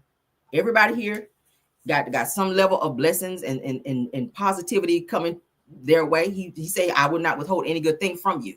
So if you're praying about something and you wonder why he ain't dropped that on you yet, look around, check your circle. All right. Tap your neighbor and say, check your circle. All right. Caramel about the church in here this morning. All right. Look around and check your circle and the people that you got around you. And that might be why your stuff is being held up, because this person might not mean to be there or need to be there when it's time for you to get said blessing. Okay. I'm just saying. That's why I keep my circle like this. You don't need this many people around you because you can't watch all them people. You bring that thing in. Okay, bring it in, cinch. Bring that thing in like right here. You see that? See how small that is? Y'all out here dilated and shit. Bring that shit back in here. All right? Don't be dilated too much with these friends. You don't need all them people. Because 9 times out of 10, 5 of them hoes ain't even gonna be friends anyway. They just around for a free ride. Okay. They just around to hear somebody say, oh, I'll pick up the bill. I got it. That's what they want to hear. They ain't intended on paying nothing anyway. Now order all that shit on the damn menu. But anyway, let's move on. Let's get into someone else, child. I want to talk about this because we kind of hinted on them before. All right. Bring your circle in. All right. That's for anybody who's watching me. Bring your circle in. You don't need that many friends. You really don't. You just need about 3 good loyal. That's me. I got 3 good loyal friends that I fool with. And I fool with them real heavy. And they know it. I fool with them the long way, baby. Yes, I do. The long way and the short way when they get acting crazy. But the friends, good loyal friends that compliment me, that pray with me, that speak blessings into my life, that compliment me when they see me achieving things. That's what I like around me because I do the same. Not somebody that's jealous, baby. If I pull up at something new and you see them 30-day tags on the man, girl, you better do it. That'd be me. I love to see my people come up and do well. I love it. You can compliment my shoes. You can do that because I'm going to compliment yours. It ain't nothing, child. I hate on no one. The same Lord that blessed me can bless you as well. So stop the hateration in this holleration in this dancery. Let's move on, child. Beyonce mama, Tina, child. Tina, who is 71. And she looks good, don't she? Tina Knowles, child, 71 years old, revealed that she decided to divorce her husband, Richard Lawson. All right. Richard still look good. Waking up one day and realized that she deserves so much more. Let's get into this, child. All right. Tina Knowles, the 71-year-old mother of global superstar Beyonce, girl, is opening up about a deeply personal chapter in her life. Says that her decision to end her marriage. Says that in a candid revelation, Knowles shared that the turning point came when she simply woke up one day and realized that she deserves so much more from her relationship. Okay, sometimes that's how it be, honey. You get that epiphany, you wake up, be like, bing. I don't think I want to be here no more. And sometimes people wake up and don't be in love anymore. And you just get tired of that same old routine of, being unhappy and just going along to get along, okay? Or staying with a person because of what other people are going to say. A lot of people don't want to be embarrassed or have to explain why they left said situation. Or some people don't want to be alone. But when you're secure, in who you are and you know what you deserve, then it's easy for you to say, hey, this don't work for me. Let me go ahead and remove myself so that I can, heal and then find something else that's better. All right. So known for her elegant strength and pivotal role in shaping Beyonce's early career, said that Knowles has long been admired as both a fashion icon and a resilient matriarch. It says that her decision to speak out reflects the importance of self-worth, even later in life, and highlights the emotional clarity that has come, or that came rather, with age and experience. It says that while she didn't delve into specific details in her marriage, as Tisha calls it, said that her words resonated with many who have faced similar crossroads. All right. Said that her message was clear, said that it's never too late to prioritize your happiness and well-being. I like that. I like that quote. It's never too late to prioritize your happiness and well-being, and it's not. All right, so Tina knows her journey serves as a powerful reminder that personal growth and self-respect remain essential at any stage of your life. It says that her story continues to inspire those navigating change, encouraging them to embrace new beginnings with courage and dignity. All right. Yeah, baby, it's never too late to wake up and realize that where you are in your life, if you're not happy, don't stay and just accept any old thing just to say you have someone, because everybody deserves to be happy. And like I said, people don't want to answer questions when they're not in a happy situation and they decide to leave, or they don't want to be alone. They get comfortable. A lot of times when you're with a person for a long time, you get comfortable with being unhappy and you normalize that behavior, and that's not cool. And you look around and be like, dang, I've been with this person 10, 15 years and I didn't realize how much I lost myself. Sometimes you can really lose yourself being with people, because a lot of time we as women, we're so mothering, like, especially if you got kids like me. My son is 9, so I'm focused on being a mom and everything that my son has going on with school, sports, and everything else. Then with my husband, making sure he's satisfied, things he needs, making sure, clothes are clean, dinners are done, anything that I need to do as a woman. Sometimes we lose ourselves trying to make sure everything is okay around us. And it's not until you kind of cut some of those strings and you kind of look around like, oh my God, I don't even know who I am anymore. Okay. Somebody be like, girl, what do you want to do? What do you like? I don't know what I like. I don't know. Whatever you want to do. When you get into that phase where you say, I don't know, whatever you want to do, you've lost yourself. You've lost yourself. Anybody ever been in that situation? They be like, girl, what you want to eat today? What you got a taste for? I don't know. Everybody know what they have a taste for. You got a tongue, right? You got a tongue, right? I don't know. You've lost yourself. You've lost yourself. Don't never, ever, ever. That's a lesson to be taught in this situation. Now, one thing I did not like about Tina Knowles, I don't like how she used to talk to her husband. And I told you guys when they were on that show, what is Black Love, I think was the name of it. And she was speaking on his manhood and how he wasn't pleasing her and how he was kind of short in the bedroom with her. I didn't like that, because that's a situation that you and your husband should talk about. Never demasculate your man in public. Don't ever do that shit, because they never get over it. Men have this thing called ego. And if anybody should know how he is in the bedroom, it's you. Never get in front of people and degrade your man in terms of his bedroom skills. Don't do that shit, because even though he forgive you, it's still in the back of his mind. And in the back of his mind, he's still gonna call you a bitch. Like, I know this bitch didn't sit up on this damn TV and say some shit about my manhood and how I stroke in the bedroom. I know you didn't do that, especially if you planning on staying with him. Like, that makes it a little, that makes it a little difficult. It makes it a little difficult when you decide to stay with a person after you don't talk shit about them, because they gonna, even though they forgive you, they still look at you in a certain way. Like, I know this bitch didn't do that. So that's one of the reasons why I feel like your marriage, Tina, and I'm happy that you found yourself and that you chose to love yourself, and you woke up one morning and you decided this didn't work for you and you leave. But you got to take accountability for the fact that you talked to this man wrong and you put some shit out there that you shouldn't have put out there to make him look a certain type of way. That was still your husband, and you still chose to stay until you decided to get a divorce. So women, let's remind ourselves sometimes, don't do that. You get mad at your man, that's why your dick little. And a lot of women do that. That's always our get back, honey. When they piss you off and you decide you done with his ass, you want to talk about how he is down there. And I don't think that's fair. Because it was good enough for your ass to marry him, have children with him, build with him, stay with him, and do all the things that you did with him. You won't worry about how little he was when he was dying there. I'm just saying. Women, stop doing that shit, okay? That's why your dick is little and it don't work. And you got to take 3-4 pills before we can even do something anyway. Women, y'all know we be on our bullshit. Don't we? When a man pisses us off, that is our go-to. That was how I go to. That's why you ain't doing shit in the bedroom. And all that hollering I was doing, bitch, I was faking. Now you know. Why do we be so mean like that, women? Do some of y'all be talking like that to y'all, man? That's why I was faking that one time when you had my leg up and you thought you was really doing something and you were digging all up and through there. Bitch, I was hollering because I was faking. I was trying to help you out. I was making you feel good about yourself while I was like, okay, he on top of you and you like, I was checking my watch while you was on top of me, bitch, because I had something else to do.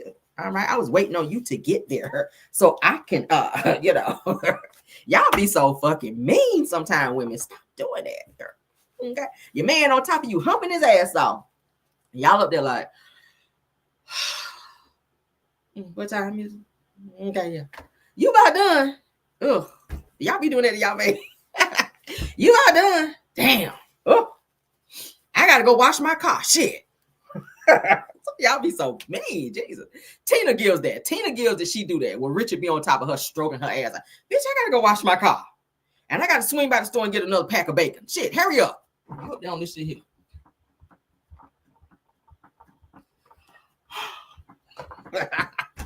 Y'all be doing that.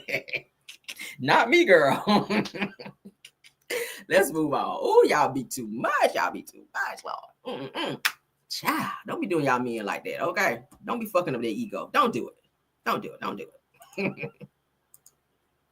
Oh, your man be working hard in there, Lord. He be working hard and threw his damn back out and everything. You in there like, oh, Lord. Here we go with this shit again. No, you don't put my leg up. Put my leg back down. Just go ahead. Finish it. In there with a whole attitude and everything.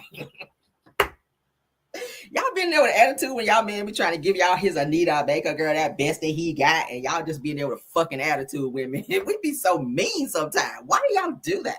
Okay. He be like, you like that?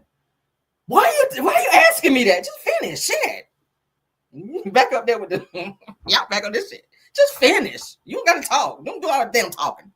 Nah, I got shit to do. I gotta go pick my child up from school. I gotta swing by there and get a pack of bacon. I gotta go wash my car. I got shit to do. Just hurry up. Shit. Fuck. All right, that's how y'all be. But let's move on, child. Now, whose is it, girl? Yeah, whose is it? Whose is it? It's our shit. Okay, does that make you feel better? Do y'all do that? You like, whose is it? It's ours. Okay, did that make you feel better? Shit. Oh, Jesus. Lord, how many women? That's how we be. We be so irritated with this. Oh, my God. Oh, my God. Can you hurry up already? Oh, my Lord. Oh, Jesus. Oh, it's getting on my fucking nerves. Just, oh, Jesus, hurry up.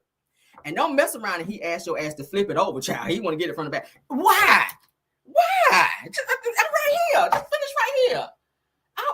No. Would I look like a fucking pancake? Why are you flipping me? No. Just get it right here. Shit. Stay here with it. All right, damn. Oh. And then when they get done, child. And then when they finally get done, after he done thoroughly irritated your ass up there, sweating all over you and breathing all in your damn face with that morning breath. Finally, oh, thank you, Jesus. Let me go now. Where my drawers at? Jesus. Ooh, put my drawers on. Shit. Finally. Ooh, finally. Jesus, let me go. Where my keys at? Jesus. Ooh. All right, thank you. All right. Some of y'all so fucking mean. Oh. But anyway. He be like, shit, this bitch. Oh, Lord. He be still like this. Bang. Because he done took that damn blue pill. His shit still up. He ready to go again. You like, bitch, oh, thank you. I gotta go. He's still standing there like, what I do? What I do? Nothing, bitch. You didn't do nothing, okay? Literally, you can do nothing. Shit. You have an attitude like a bitch. Oh, But let's get into it, girl. Oh, ain't nothing like your man trying to get some when you got a fucking attitude. Women, we don't cooperate for shit. We don't. Y'all do too much. Be laid up there all frowned up, and he be giving it to you, and you be like, all right.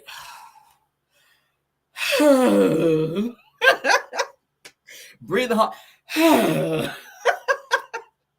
He be like, the fuck is wrong with her? Oh my God, you need a vacation, girl. Oh, I need y'all to calm down. Can y'all calm down? Oh, let me calm down. Hold on. Num your ring, yeah, kill that hoe. In my Smokey Robinson voice. All right. Baby, let's cruise away from here. All right.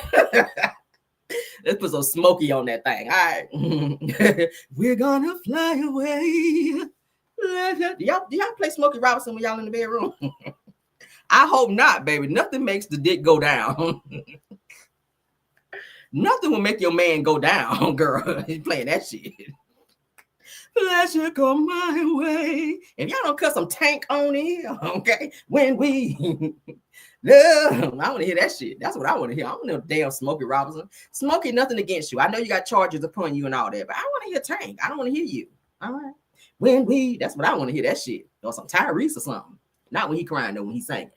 I hear some Tyrese. Give me some more. Y'all know, child. When they really putting it down in there. I'll even listen to some damn what's my boy name? He can't really sing all that good. But we'll take it, child. What's my Keith Sweat, child? I even take Keith Sweat shit. I like it, girl, when we. I'll listen to that shit too. But let's get into Phaedra, because she's on my screen. Al Green. Yeah, sunny days. No, hell no. Let me stop my show for this shit. I know you did in sunny days. Say some Al Green. Love and happiness while you getting it on with your man. Really? I don't know. Maybe that's just too old school for me. And I like a little old school too. Thank you so much, Pepper's Love. Al Green? Oh my God, Kim Jones. Kim Jones says the Tank gets me to my end. Girl. Oh, Kim Jones, we right here, okay? Oh, girl, you can break my leg in the bedroom when Tank is on and I won't even feel it. Did you know that, bitch? You can bend my shit back like this and it pop. I won't even feel that shit when Tank playing. Did y'all know that? Fun fact. That's some fun fact for your ass. When Tank is on, yeah, Luther, I take Luther. Y'all put some on there. Put some on since we here. Shit, let's talk about it. Teddy P. We'll take some Teddy P. Okay. I need something that's gonna bring that out of me, though. Okay. Smokey can't do it. I'm gonna be like, huh? Smokey made me put my drawers back on. I'm just saying, the goal is to take them off. Smokey made me put my shit back on. Drawers, bra, shirt, shorts, all that shit. I'm fully dressed with him on. Barry White, we'll take Barry White. Sweet Secret Garden and all that. Yeah, I'll take all that. Yeah, I like that. But Tank, bitch, you can dislocate my leg and I won't even feel that shit with Tank on. I'll be like, what? Bitch, I'm in there twerking with a broke leg with Tank on. Like, what? I don't deal with it. All right, but let's go. Woo, child. Silk. Oh my God. Don't get Elder Barge, yeah. And I've been thinking about you. Yeah, I don't like that one. This got to be something slow with him. Ro James. Kim Jones. Woo! Hold on. I gotta check my panty liner. You done said Ro James. Hold on. All right, I'm good. Shit. Ro James, yes, God. Okay. Yes, God. Woo. Somebody said humping in the bed like smoke. I told y'all Smokey come in the room like this. Peppers Love said y'all now Peppers, do you have kids? If you got kids, leave me alone with this, okay? Because you nasty too. If you got kids, you nasty. Anybody in my chat talking about we nasty? No, you nasty because you got kids. And how did you get them? If they're not adopted, then you're nasty, okay? Miss me. Yes, I'm nasty. I say it. I damn sure I'm married. I'm supposed to be nasty. The Lord told me to be nasty. Okay, He did. He said, "Be fruitful and multiply." All right, shit. Be fruitful, honey. Cut a banana on my chest, bitch. That's fruitful. Squeeze a lemon across my breast, bitch. That's fruitful. Okay. Hell yeah, you got to be creative. The Lord told me to be nasty. Yes, He did. Run an orange down my back, bitch. Okay. The fuck. The Lord told me to. Squeeze an orange down my ass cheeks, Lord. Cut it in half. Cut the orange in half and squeeze the juices of the oranges down my ass crack. Because the Lord said it. Yes, He did. He said, be fruitful, honey, and multiply. That means have kids. So to have kids, you got to do some freaky shit. So for those of you that don't think, go read your Bible again. Because that's what He said. Yes, He did, honey. Hallelujah. Hold on. Let me thank Him. Hallelujah, Lord. All right. Thank you for creating that, Lord. All right. Yes, you did. And thank you, Lord, for giving Keith Sweat and all of the other artists that I listen to, Lord, when I'm in my freaky moments. Thank you for giving them the gift, Lord, to get me there. Thank you, Jesus. Hold on. Yes, God. All right, so let's get into Phaedra. All right. Whipped cream too. Yeah, whipped cream and strawberries. Now I ain't fucking with no baby oil after Diddy. I was gonna try the baby oil shit, but I don't even want it now because I'm be thinking about Diddy when I see baby oil. I ain't doing no baby oil. Nah.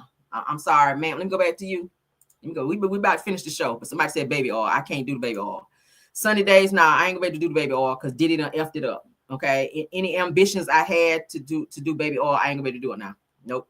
I'm gonna feel like I'm violating, and I'm gonna be in court if I use some baby oil thanks to Diddy now. Okay. If I pull out the baby oil, I'm gonna be up there on the stand with Diddy. So no, I'm good. Yes, schoolboy, we ain't fucking with that baby oil. No, Johnson's and Johnson's what? Fuck no. All right, moving on, don't y'all. Let's move on. That's gonna really make me move on right there. Hell no. They gonna be like, Caramel, were you at the freak house? The fuck I won't. I was the one in my house, yeah. Not over there at Diddy house. I was at the freak off in my house, but not at Diddy house. All right, let's get into the show, child, because Phaedra is trying to make nice with the Married to Madison girls, okay?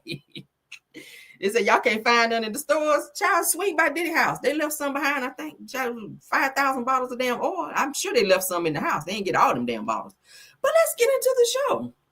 All right, so Phaedra, as I like to call her, Phaedra is trying to play nice with the Married to Medicine girls after she done called them all bitches. Okay, go figure. Maybe the Lord done got back on her because y'all know her mama is a pastor. So maybe she wouldn't let her mama pray for her and put some oil upon her because she is making nice with the girls after she done called everybody bitches now. Okay, bacon grease. I know you like, who is out here pouring bacon grease on them and getting freaky? Baby, we can't do no damn bacon now. I don't want my dog running in there thinking he can get in on the child, licking me, child, trying to get that bacon grease up off me. No, God. Bacon grease? Is y'all really putting bacon grease on all over y'all body in here like that? Nicole Davis, Lord, I'm going to lift your name up in prayer today behind that. Bacon grease, baby, I'm lifting your name all the way up there. Past through the ceiling and all the way up to the clouds for that bacon grease. New York with these type bitches.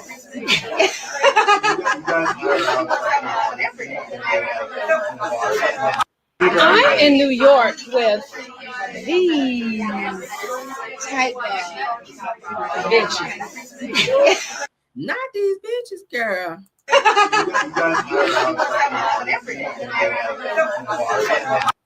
So Phaedra, honey, who says she ain't never want to be seen again with the Married to Medicine girls, it's seeming like they have made up, and she said they're in New York hanging out together, girl. So I guess that's a good thing that they're trying to get past their little issue. All right. You ain't gonna play that because I'm gonna have to edit that out. I already know. So yeah, y'all remember, child. Y'all remember when they fell out and Phaedra was supposed to be at the reunion. She didn't even go to the reunion, but she did do her little piece. And Andy played it at the reunion, but she was calling all them bitches, especially Heavenly, because she don't like her. Yeah. So shout out to her for making amends. Okay, you ain't gonna be back on the show no more. But shout out to you for making amends because Atlanta is very small. That circle, honey, is very small. So y'all bound to run into each other. So I'm happy that y'all were able to put the past behind y'all and move forward. Okay. So shout out to Phaedra, honey, for doing that. All right. Let's get into this damn clown right here. We just had to drag his ass yesterday. All right. Marsupial Scott. Let's get in his ass, who don't never smile in no pictures because he ain't happy at home. We'll talk about it. But let's get back to this bacon grease right quick. Do I still got my bacon grease in my air fryer down there? I might. I'm gonna see what that. I'm gonna see. I try almost anything twice. I said almost. Once. Let's say once. Damn. Ooh, Lord. Let me fix that. I try almost anything once. All right. I ain't never did no bacon grease though. So if I got something waiting down there in the air fryer, I might pour some on me and see what it gives. I don't know. All right. When my husband come home, if I'm still smelling like bacon, we'll see if he get excited. If he don't, then fuck that. I'm going to take a shower and move on, child, to the next thing. So yeah, so Marsupial Scott girl is on my screen, and he ain't smiling because he ain't happy at home. Okay, his son is getting ready to graduate. All right, and Tisha is standing there with no makeup on, with them big ass glasses on, child, trying to make us think that they in a happy home, looking like a distressed bumblebee in that little jumper. Okay, and her mama wig over there. But Marceau is like, hurry up and take the picture because I got an FO to do down there at the Red Roof Inn, room 144. All right, now I just only came to dance, as they said on Players Club. I just came to take a picture with my son, and I'm getting the fuck out of here. All right. Yeah. Why he always be looking like that in his pictures? Marceau is looking like, bitch, I'm unhappy. Oh my God. Thank you for graduating. We got 2 more. I can finally leave Tisha. We got 2 more kids to graduate, and bitch, I'm out of here. It's gonna be tires will be screeching, bitch. Okay. Yeah, that's what it's giving, child. He don't look happy. He don't look happy. Tisha, you're smiling. Your son is smiling. Marceau is looking like, in my mind, I'm divorced. But, you know, mentally, I'm divorced. But physically, I'm still here. This shit is sad. I would hate to know that I was in a relationship with somebody and I always look like this in pictures. This shit is so sad. And the nigga don't own nothing but black t-shirts and black shirts. He wearing up all the damn merch. Like, do y'all have any merch to sell? Because Marceau is wearing all the merch. Every time we see this nigga, he got on a black shirt. Like, can y'all sell any merch over there? Damn. I bet he got black tighty whities. I bet he got his tighty whities got black across the back. Marceau, that's how he wear. That's how he wear. Like, do your tighty whities have black written across the back, across the ass cheeks when you take your drawers, take your pants off? Tisha be like, oh my God, we got tighty whitey merch. Yes, okay, but that's what this giving, girl. So the tighty whitey merch, Marceau is holding down the tighty whitey merch in this damn black t-shirt. But as you guys can see, he's still unhappy in his 18-year relationship. Okay, with Tisha. Moving on. I don't care, child. I thought that shit was funny. All right, so let's get into Raven Simone, child, talking about she happy that her daddy is unalived out here, child. Ooh, who say that? Girl, you need some intensive shock therapy behind that. Let's get into it. Child. All right, so she sits down with Jason Lee. Shout out to Celebrity Word. Y'all, I'm tired. Damn. Oh, I'm working hard this morning for the Monty Lord. All right. So that's so Raven star, honey. Raven Simone said that she is happy that her father is unalive and claims that he made her get lipo and breast surgery at 15. That's young because your body is still developing. So I wonder why. Y'all know she was in Hollywood, so they have to have a certain look about them. And y'all know that Raven back then, child, she was very heavy chested. If you guys saw some like older pictures of her, you know, like older pictures of her, she was very heavy chested. But she said her daddy made her get lipo and a breast reduction, you guys, at 15. Did y'all know that? Oh, y'all crazy in the chat. I'm not even looking at y'all. All right, let's get into this next topic, honey. Had to get a breast reduction and lipo at 15. That's like psychologically and physically, in my mind, abusive. I've had multiple issues. I'm in EMDR therapy right now.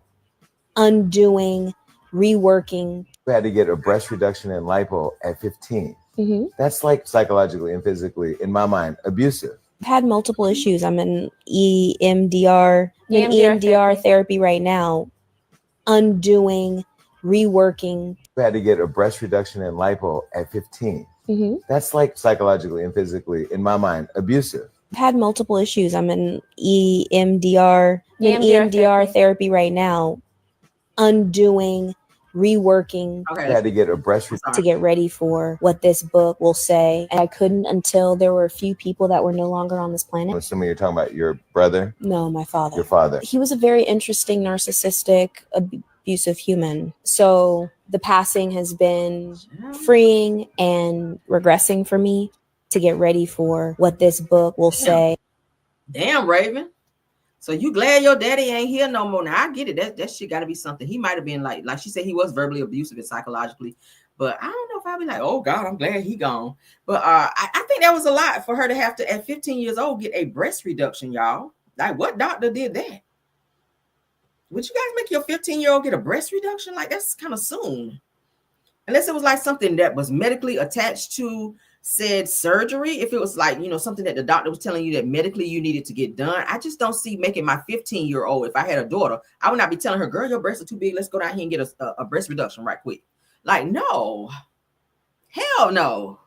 And lipo at 15, that's a lot. Like, your body, like I said, is still developing. And I get it, you on TV, you got to have a certain look.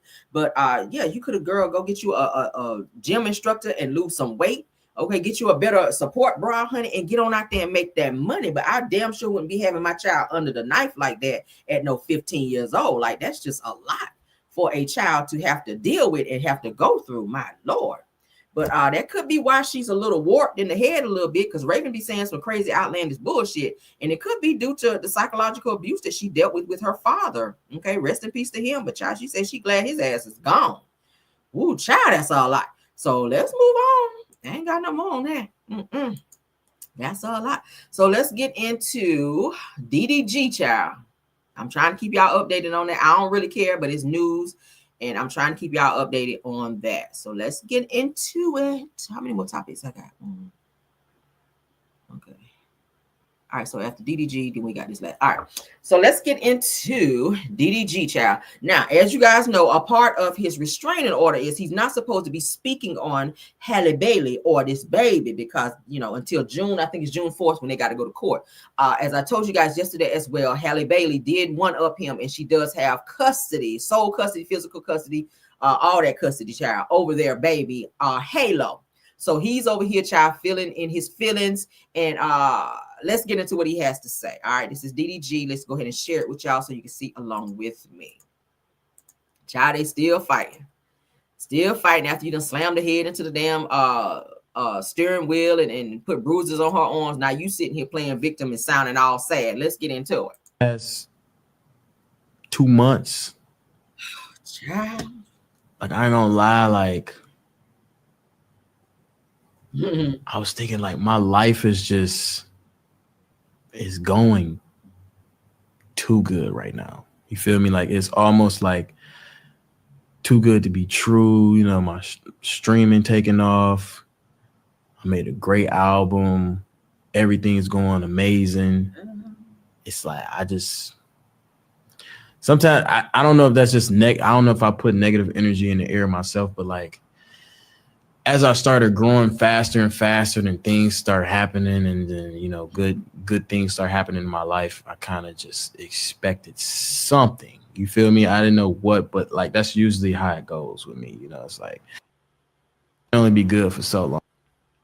So what's wrong with your internet? I appreciate y'all sticking by my side, you know, and really supporting. As 2 months, like, I ain't gonna lie, like. All right, so y'all hear that? All right, so let's move on to the next one. I'm gonna get my commentary after we fully hear what he has to say. Now, he's responding right here on this next one to Soulja Boy, rapper Soulja Boy, who sent him a little threatening message about how he did Halle Bailey. And I said to myself, Soulja Boy, shut your ass all the way up, because won't you fighting on Teddy Riley's daughter, Nia Riley? When you guys were on Love and Hip Hop LA, you were putting hands on her, we found out, as well as your other girlfriend after that. Because Nia Riley said you pulled a pow on her when she tried to leave you, and she was going down the steps, and you came up behind her with your pow and threatened her that if she left, that it was going to be over. So you the last person need to be threatening somebody about what they do to their woman when you are the most abusive person that we know about here, girl. Heavy on the girl. Oh, moist ass. But he sent a little threatening message over to DDG about how he did Halle Bailey. So said that DDG with a clap back after Soulja Boy's recent comments on him about his baby mama. Let's get into it. Soulja Boy's begging for galaxies on TikTok as we speak. Galaxies are about $8 after tax. He's begging for $8, guys. These don't leave a crib, like. And I'll be really trying to respect niggas because, like, you know, I'm 27, bro. So I ain't gonna sit here and act like a nigga wasn't. I ain't gonna act like a nigga wasn't doing this. You feel me? It was for sure doing that. But your time has passed, buddy. Not buddy. It's my time now. You know? Not buddy. Soulja Boy's begging for galaxies on TikTok as we speak. Now, you know, Soulja Boy be running up on galaxies. Galaxies are about 8. You know, Soulja Boy be running up on people. So I don't want to see you back online with a black eye. You don't talk too much, all right? Soulja Boy, he always talking about he got that chopper on him and shit. I don't know if you want to be trying him because he a little off up there a little bit. You say you 27 and we want to see you get to 30. So I don't want you out here trying to be, and I know you trying to be, you know, this a little street shit. You got to respond because he said something to you and the people like, what you gonna say? Soulja Boy said this about you. What you got on that? So I get you got to have a little clap back, but boy, Soldier Boy is crazy. All right. He's already he just got out of court for putting hands on another girlfriend / baby mama. So he is not above fighting folk and running up on folks. So I don't want to see you out here getting stomped out like a good old roach over there from Shamar House. Okay. I don't want to see you get stomped out like a roach from Shamar House because you don't ran your mouth too much out here. All right. He was telling you don't be violent, which is something that he is. So thank you, DDG, for responding, but no thank you for putting yourself in that situation. All right, so let's get into what Soldier Boy had to say, girl.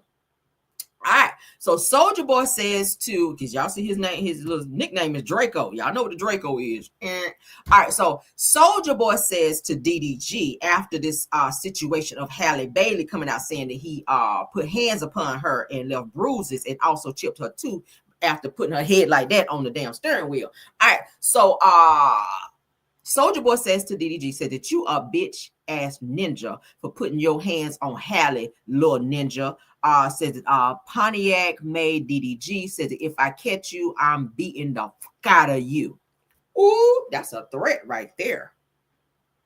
That's a threat. So if you just so happen to be out in them LA streets, because that's what Soldier Boy stay. If you just so happen to be out in them LA streets and he run up on you, I don't know what to tell you. I just hope you got hands. I just hope you got hands because he got hands for women. So maybe we'll see if he got them for men. I don't know. Okay. But so that's the threat that Soldier Boy sent out to DDG, and DDG just responded, okay, by saying that little Draco, aka Soldier Boy, be inside. So we're gonna see if he catch you outside if you got that same energy, okay? Because your mouth's supposed to match your hands, and we're gonna see what that be like if it run up on you. All right, moving on now. Moving on, child. All right, so DDG's family is also speaking out. All right, I really wish they would stay out of this because really it's between DDG and Halle Bailey.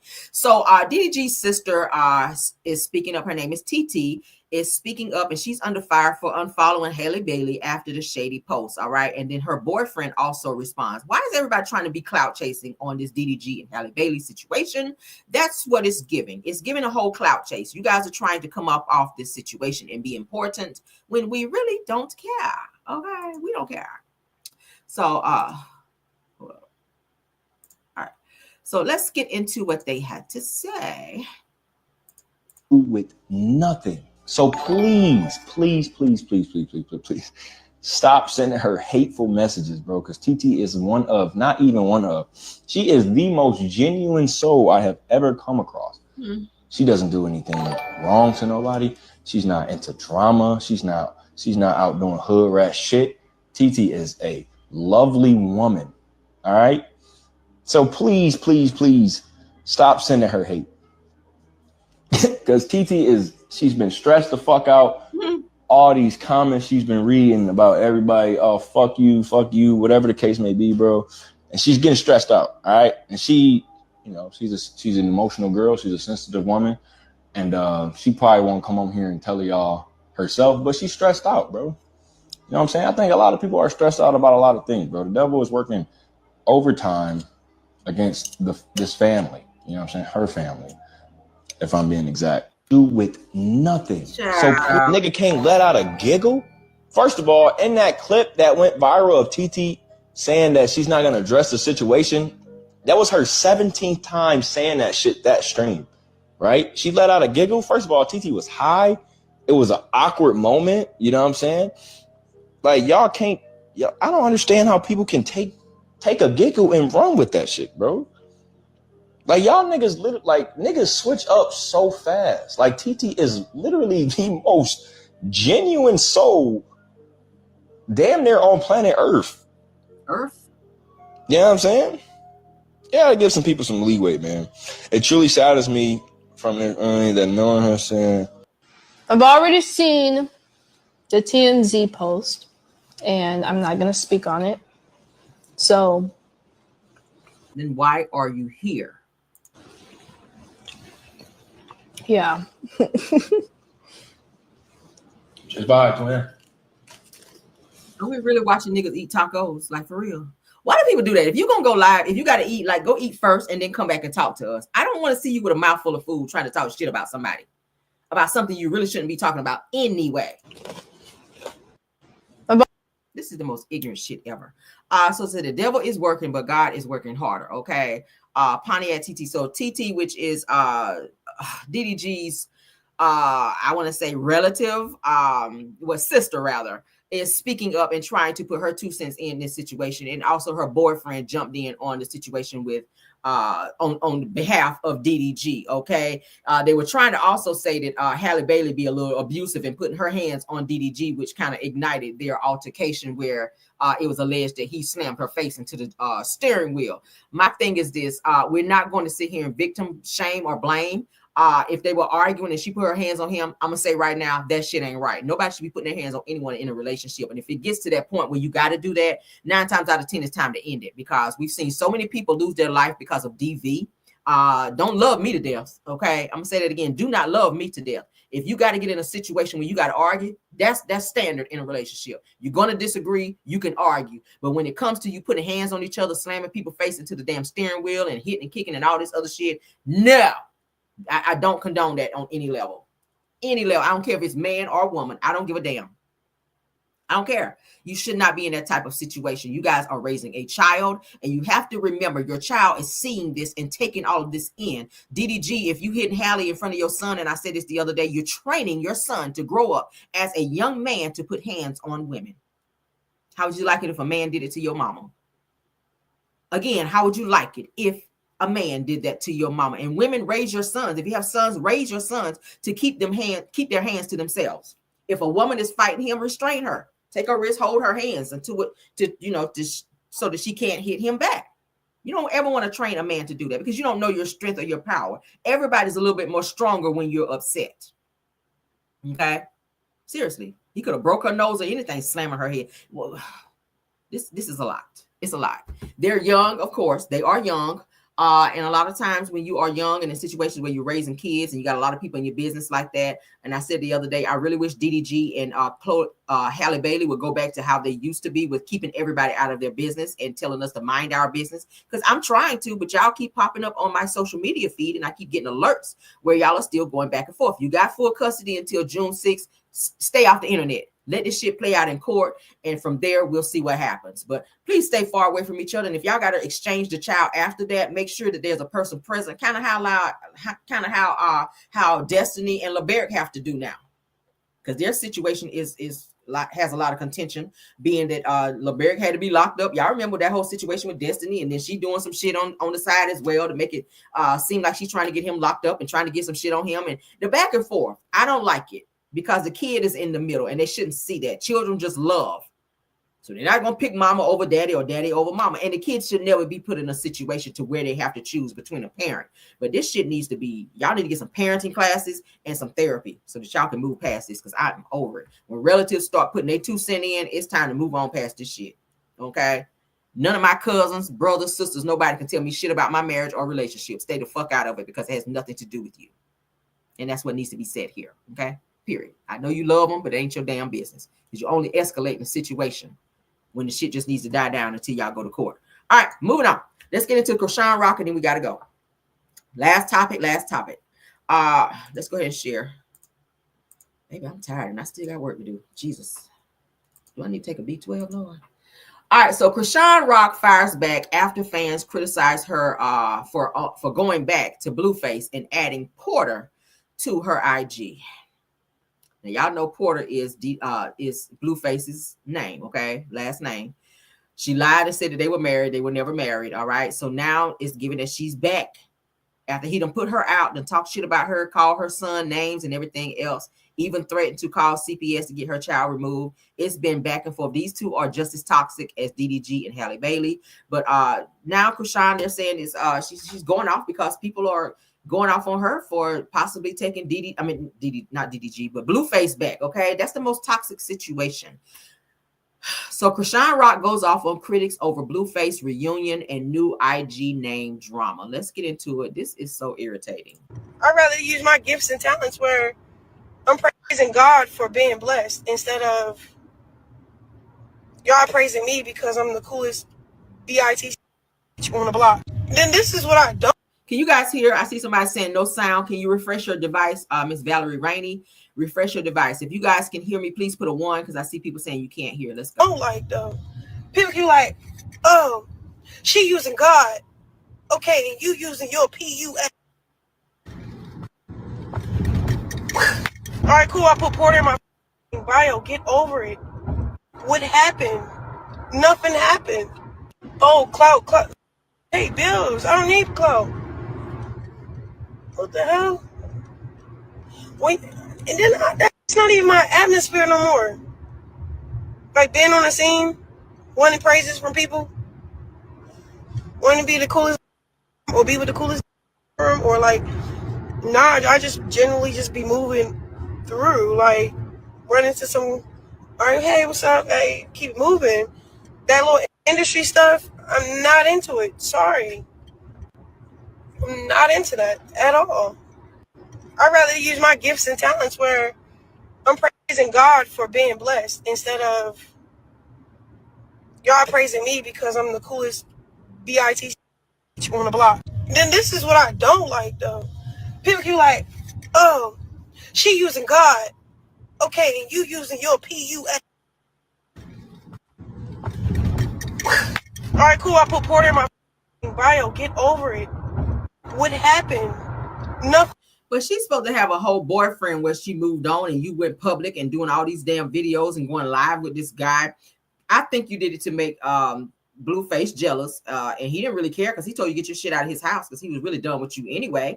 But now it's giving you trying to go back to him after all the things that he's done. I really feel like Krishan really needs some shock therapy at this point because I don't think regular therapy is going to work for you. Your focus, once again, as I said before, and I always say when I talk about Krishan, your focus needs to be on your son who is almost 2 years old, who's not standing by himself, who's not walking, who's not talking. I follow you, so I know what your baby not doing, and I ain't trying to pick on your child, and I'm not trying to come for your child, but what I'm saying is your focus as a mother, okay, should not be on Blueface. He's serving his time. Let him serve his time. Focus on your baby and his health and his development and what needs to be done with him, and get you some therapy as well. Okay. Blueface ain't thinking about you. You run around here talking about, yeah, Porter, I'm putting Porter on the end of my name. He don't give a fuck about you, sis. He don't. He couldn't say shit to me if he had some slick shit to say about my son anyway. If the nigga's talking about your son, he wasn't there when he was born. He ain't really been there for you like that. I feel like you kind of use him for clout, and he used you as well. He's been abusive. Didn't he cause your damn tooth to come out? Y'all situation is so toxic, sis. You're not ready to date anybody. Quiet as kept. Krishan, focus on your son, baby. If she could just do that. I don't know what is wrong with her. I don't know what is wrong with her. And stop running to the internet looking for some type of clout and attention because the people are tired. I think I speak for everyone in America and outside of America. We're tired, dear. We're tired of seeing you continuously crashing out over someone who don't care about you. All right. Shout out to Sozio Radio because that's where we're seeing this. Child, this is it and this is all. All right. I hope y'all enjoyed the show. Let me get back to my main screen, honey. That's all the advice I got for you, Krishan. Focus on your baby, honey. Focus on your baby and your mental and everything else surrounding you and yours. All right. Leave Blueface alone and focus on you.